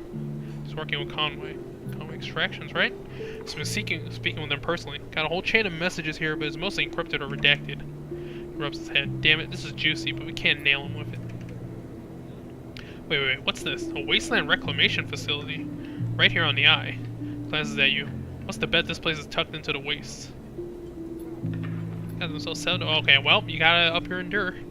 Back before the collapse, people would have got there by going down the connected spoke from the hub. But that spoke's broken now, so the only way is the long way. Round the rim, past the greenway. Conway have been making moves on the system since the collapse. I heard they took over one of Solheim's old belt colonies a while back. Moved everyone out and reclaimed the whole rock. Why work with Hardin? Access? Old connections? Not sure. Fung looks back at the screen. But if Hardin's involved, we need to check it out. Simple as that. So what's next? We have to get to that facility. The answer is whatever Hardin's been planning has to be there. And we're gonna catch him in the act. Give me 5, maybe 6 cycles, and I'll see you on the greenway. I seem to remember there's some old service docks on the outer shell, up by the Haifa building. Should be a good place to meet. I'll squeeze your shoulder. Thanks again, Sleeper, for sticking with us. I haven't forgotten about that trackers of yours either, but I'm going to be back in my bay to pull a solution together. I've been working on fixing my brakes, showing you a max of scrolling code. See you soon, Sleeper. Well, we gotta get our... Oh, hey, guess what? This indoor should allow us to get over there. How many more? 3 more cycles. Okay, what can we do with this? I don't want to waste 6s on some of these, let's see what I can do.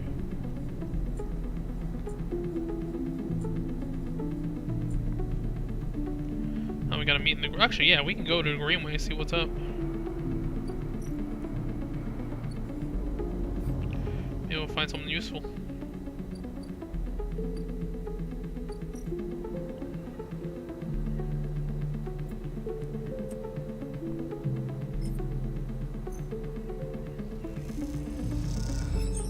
Yep, you only need 2. Get some energy from it too. Service dock, what do you get here?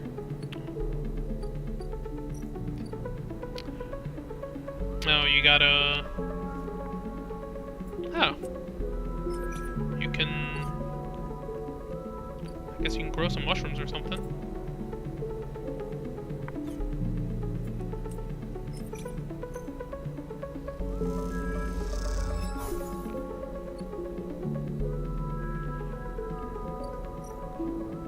Haven't been earning any money these past few, but I mean, hey.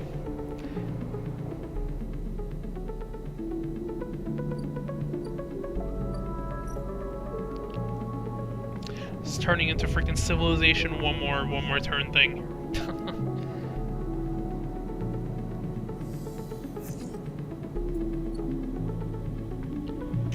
Okay, 2 more cycles before the scrap dealer comes back.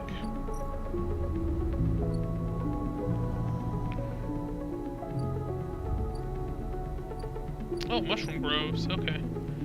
You can forage.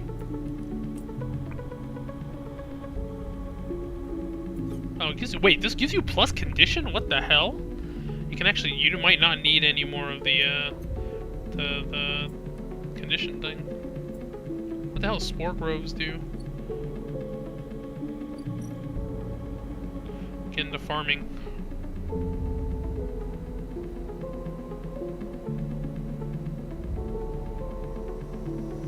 This gives you it gives you energy. Okay.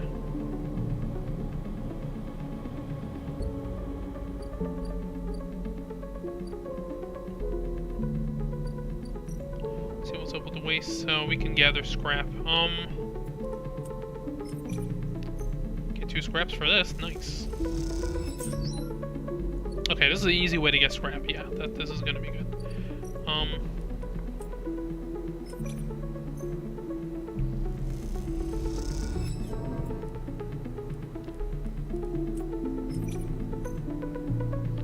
Give me a 2.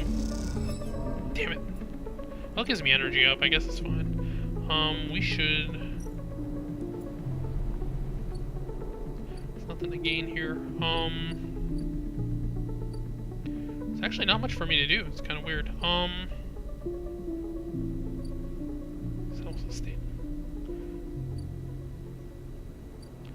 I guess we could... I guess we can always go back to the old... Oh, actually, we can work for Yad again, right? Yeah, we can...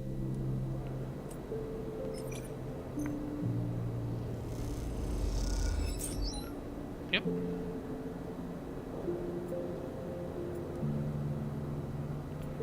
Okay, how many scraps do I need to build that house? Oh, I need 4. Okay, so 1 more should do it.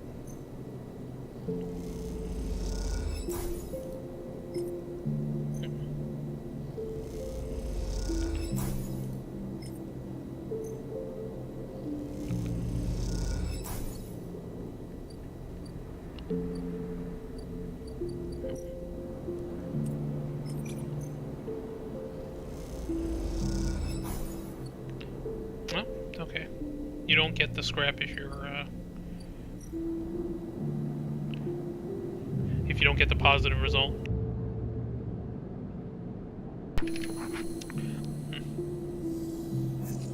Holy shit, these are really good rolls. Hold on. How do we,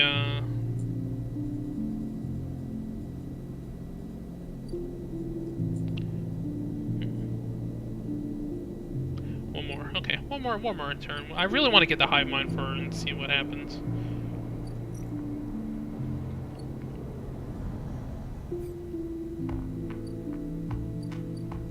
Oh, I don't want to waste any of them on these, though. Yeah.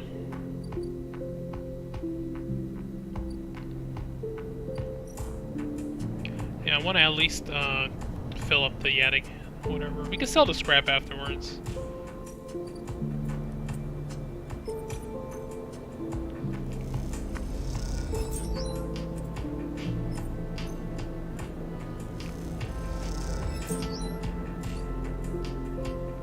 Well, that's a good way to get energy back, too.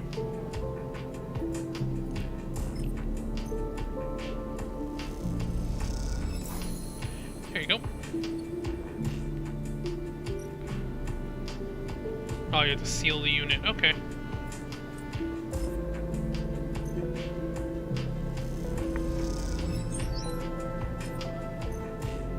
Two more dice. Almost there. Let's wait till we get our own apartment. Don't lose 1 dice here.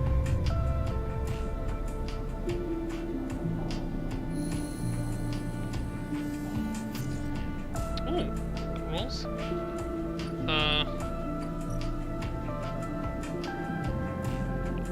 Oh, here we go. Yep, cheaper. Much cheaper.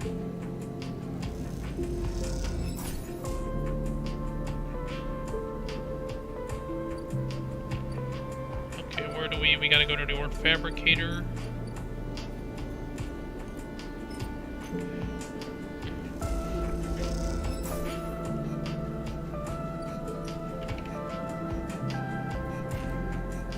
There you go. You drop the huge cylinder onto the mess room table. And Kita can't hide her excitement. Alright, we need 2 upgrade points to do any of these upgrades now. Drop the ship mine core onto the galley table with an emphatic bang, and Kita spins around from where she's been poring over some documents on her slate. Holy shit, Sleeper, did you actually land a ship mine? She rushes over and hefts the huge cylinder, turning it back and forth. Well, shit, it might actually work. She smiles wider than you've ever seen. Where did you get it? Built it? Well, you are full of surprises. And Kita bangs on the galley wall. Hear that, Amber? Sleeper got you a new ship mine. The sound echoes down the ship's passage. You have to admit, being in a small space with Kita When she's this excited, it's a little intimidating. Kita puts the ship mine back on the table. I'll start the processing of fitting it as soon as I can. Might need your help with some of it. She heads back towards the counter to grab her slate. This isn't the only good news today. Looks like my good karma's finally coming in. She throws the slate, spins it so you can see the screen. Take a look at this. See a list of names and numbers. Nothing that exciting. Along with what looks like a transit timeline. I found them. The thieves? Exactly. Well, the thief singular. She points at a name on the list, or more specifically, Ashton Kaide. It was his past that was used to access Amber and slice the ship mine. I thought he might have been killed or robbed, his past stolen. But it turns out he crossed the Founder's Gap the next cycle. How do you know? I know some of the crew over at the ferry, old mercs. Used to run in an outfit I worked with. I saw them in the Overlook, and they mentioned they saw Ashton crossing. I checked the manifest, and there he was. Looks suspicious. He hasn't said a word since the theft, and anybody wanting to hide out might head to the Greenway and go to ground. She flexes. He won't get far, though. There's no real docks out there, only a couple of jetties in the waist. Going after him? Not yet. First, I want to fit the ship mine. She pauses, but maybe you can help me out. Where's this going? It's like this. I head over there, especially in Amber, he'll spot me a mile off and go underground. He'll find a way to slip the station, or he'll bury himself so deep in the waste no one will ever find him. But you? Ashton doesn't know you. All I need is for you to go in there and sniff around. Not at the commune, not the stacks. He'll have gone to the edges, the margins, the wild places. That's what Ashton likes. You see him? You locate him? Ping me on this. She hands you a comm earpiece. Seeing as this is merc work, I'll be happy to give you merc pay. She shifts in her seat. Thing is, I haven't got much left. So how about I tell the boys who run the ferry to give you a discount? I know it's not much, but once you grab this carrot, I'll pay up. 200 cryo. Nothing less. Okay. She lifts the ship mine up on her shoulder with whirring ease. I'm gonna get this fitted into Amber's core. You got any info, any sense of where Ashton's hiding? Let me know. She goes to turn and stops. And once again, Sleeper, thank you. I appreciate it. And Kita stomps off into the guts of Amber with the ship mine, leaving you in the galley. You glance around, a sudden nervous energy, descending at what is to come. You never thought you'd get work as a mercenary. But then again, it seems the eye is full of surprises. You're a merc now. Okay. Alright, let's finish building our house here.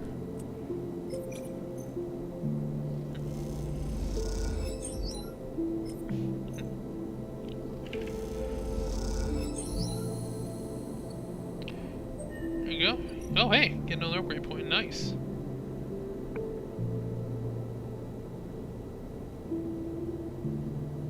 Oh.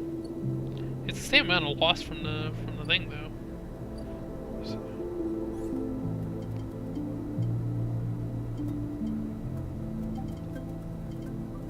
Oh, yes, this might be useful actually.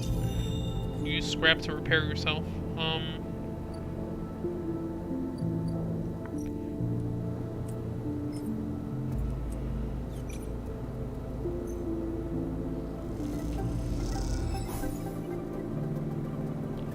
We're halfway through the yet again thing too. Oh.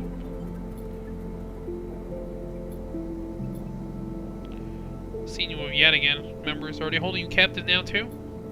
Sorry if I dragged you into this. Do not trust them. Something's happening within the gang. Some kind of power struggle.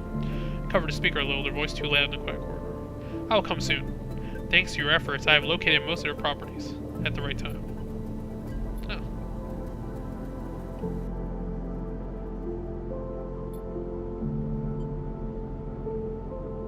Throw the recorder into a nearby waste chute as you leave the corridor. Wait, what? We're just gonna leave him out in the open? Maybe you should take that shit with you, man. Let's see.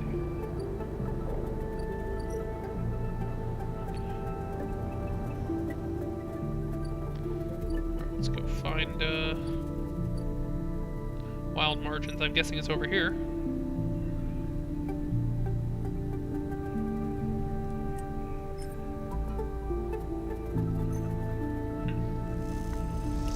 Tracking Ashton. That's not hard. You only need, only 3. Man, losing dice feels so bad.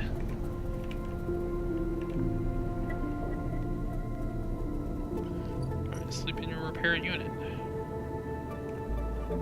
Oh, it could self-repair, actually.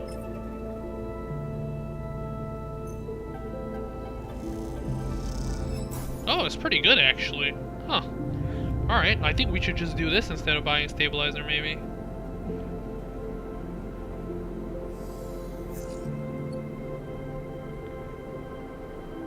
You get a good amount of scrap from working with Yad again, so...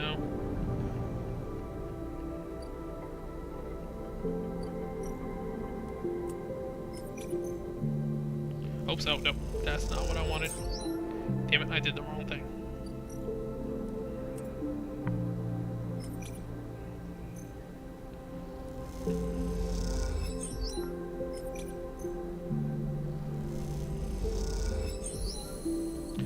Well, you can patch yourself up again, I guess.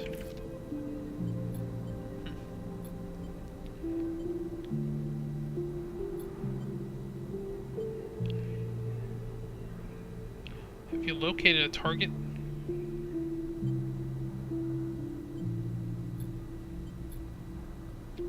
Nope.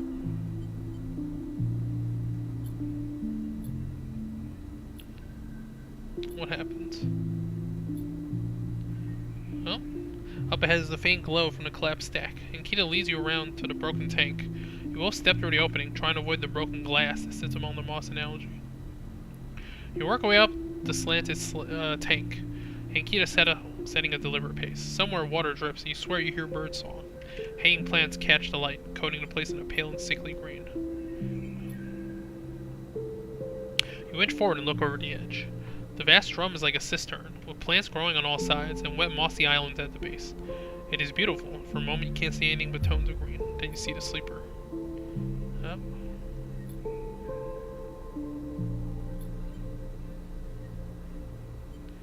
Oh, she doesn't look at the sleeper. She fixes her eye on the object. That's Amber's ship mind, and you suddenly recognize the cylinder. Oh. Shot hits her shoulder piece, the ceramic armor cracking but holding as she braces into the impact. Then she launches herself forward, the now activated armor launching her across the drum. Another shot goes wide before she reaches the cover of the crates beside the sleeper. Shit, you hear the shout from one of the tanks high up on the far wall. And Kita reaches over, wraps a hand around the thick connection between the ship mind and the sleeper. What is she doing? Better come down here or I'll rip this right out of their head, she screams at the wall. You shiver at this suggestion. I'm coming down, Ankita. Don't do anything stupid, for God's sakes. He appears at the far side of the drum, stepping through the shallow water, rifle raised above his head. Drop the gun. He throws it down into the moss. As you lean out to watch, you see him catch your eye, clocking her presence. What are you up to here, Gaston, you sicko? She stands, keeping her sidearm trained on his head. You ripped my ship mind for what? Some freakish experiment? Ashton approaches with shaking hands, his eyes now fixed on the connecting bundle of wires that Ankita still is holding of. Steady, Ankita, it isn't like that. I need the ship mind. You have to understand, they would have died without it. What are you talking about? I don't give a shit why you ripped my ship mind and crippled my ship. I should put you down right now. Typical of you, Ankita. No curiosity. Ashton smiles shakily. That's why I never asked for it, for your help. You only look after yourself. He nods at you. That sleeper out there. They're just bait, right? To draw me out? Oh. I love them, Ankita. Ashton looks at the crumpled sleeper. I love them and they were going to die. I knew you would never understand that. He starts closing the gap between himself and Ankita now, slowly inching forward.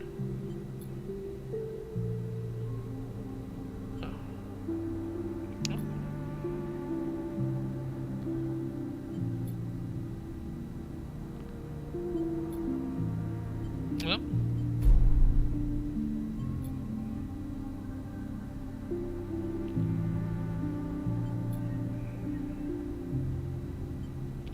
Ooh, okay.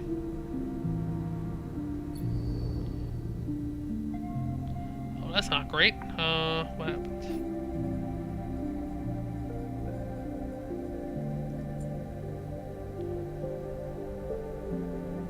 Oh, it might have been better if you didn't call her over.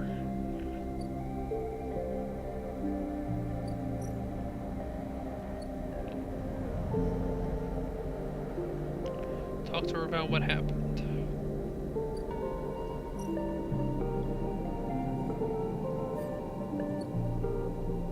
Where is she? Wait, where is she?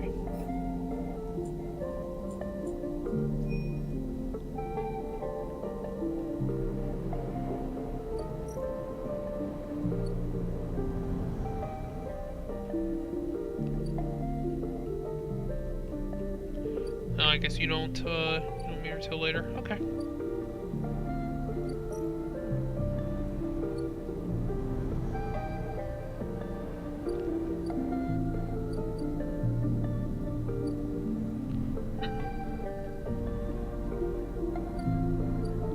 Well, more yet again, work might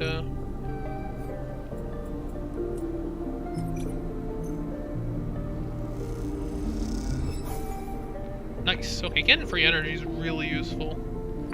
Okay. How much does this repair your thing? Oh, that's like what, 2? Oh, 2. Okay, that's just enough actually.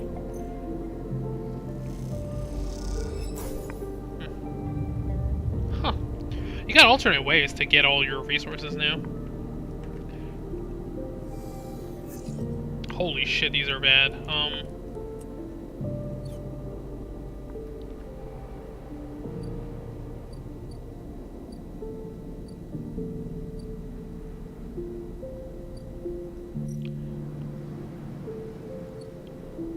So the server's already done.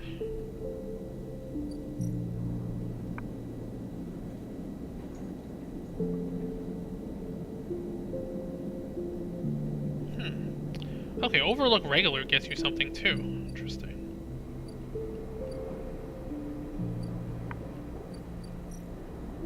Well, having a whole bunch of shitty rolls can get you, I guess you can... Guess you can help out here?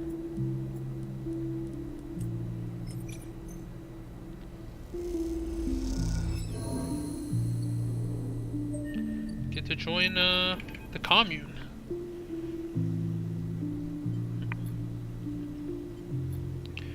Peaceful, isn't it? Distracted by the green, you missed a woman standing at a lamp bench, camouflaged by the dapple light. Welcome to my sanctuary, she smiles. Come, let's talk. I'm Rico. I run the botany program at Hyphae. Botany program? Yes. The plants in the green are vital to Hyphae's continued existence. It's important we understand them. She lifts a tiny sample jar. Yellow spores dance inside. Hyphae lives off the land of the Greenway. It's what allows us to live like we do. No one here pays or is paid. We sleep here, we feed each other, we work for each other. Rico walks away from the bench. No, they're actual communes. Okay. She opens a small door and leads you down a glass corridor surrounded by vivid green. All this, she says, gesturing at the overgrowth. It's a kind of miracle. She looks at you with bright eyes. What do you think usually happens to plants on stations like this when they're abandoned? They keep growing? If only that were true. No, they do not. They dry up and they die. She leads you left at a crossroads, but here they endured. She smiles to herself. Actually, no, they thrived. You look at the bright tendrils wrapped around the metal frames of the corridor. They look dominant and strong, like they're taking control of this place. Rico continues. Of course, Solheim tried to create a stable biosphere here, patchworking the surface with gardens and algae tanks that feed into a network of microbial reclamation systems. But the Greenway was always envisioned as an extractive, a place from which the harvest is removed and sold to those living on the station, not a closed loop. For this reason, when the collapse came, the Greenway should have gone with it. Erland himself was so convinced of it that his first colony never even came here to try to reclaim it. The Eye instead relied on outside favors and influences, shipments from the inner system, and small-scale agriculture systems like kelp and fungal farm stacks. And yet here we are, among growth and decay, a biosphere flourishing. When Hyphae came here, we expected to find only vacuum-dried stalks and leaves, perhaps some fungal colonies hidden in the mulch, but we found a jungle. With this, Rico hits a button on the wall and leads you through a large pair of double doors into a huge impossible chamber. It is every kind of green, from the pale algae tanks to the dark vines that surround them. It's wet too, a rarity on the Eye. Condensation clouds the light from the high glass roof and gathers on the shiny broad leaves of the shrubs. How? That's exactly our question. Rico turns to you, visibly excited by the room you both stand in. It doesn't make sense, but in many ways the system is stabilized. Unlike the farm stacks closer to the gap, who need input to support their meager output, this place runs itself. Perhaps Solheim managed something new here. Perhaps they tweaked the plants, or built new systems buried deep below us. Or perhaps their collapse caused some fortunate cascade, an unlikely chemical reaction within the biosphere. That's why I'd like you to help me find out. She turns to you, her forehead wet with dew. Me? Yes, you. Rico sits on a railing. These halls run deep, Sleeper, and I'm getting old. She stamps her foot on the metal grating of the walkway. Whatever's causing this, it's to be found in the groves deep in the greenway. Haifa won't spare anyone for an expedition. It's too dangerous and unnecessary, they say. I can make the case, but I can't get the votes. You sleepers are hardy beings, I know that much, and you can speak to the eye, uncover its secrets, in ways I never can. She holds an arm so you can help her stand. Bring me samples, spores, seeds, blooms. I can grow them in the lab and study them. The deeper they are found, the better. I'll try. Rico leads you back out of the huge chamber and up the passages.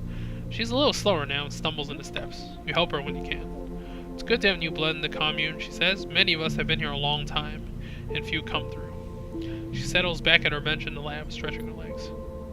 You go to leave. Come back if you find something, Sleeper, she calls. There are discoveries to be made. And you follow the blue line back out of the compound. All the time thinking of the impossible. Magical green. Oh, you could sleep here now. Damn, I didn't have to make the thing.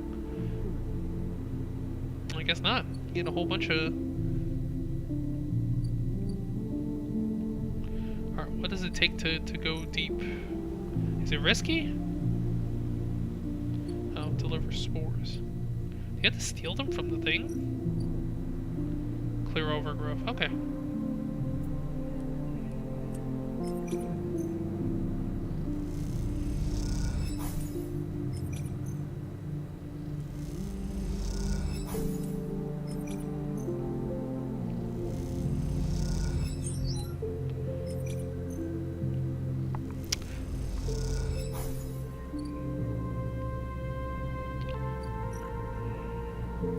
Alright, no more 1 more turns. I gotta get ready.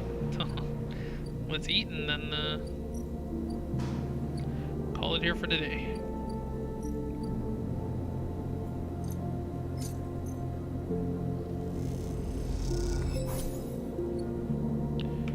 Alright. Call it here, guys.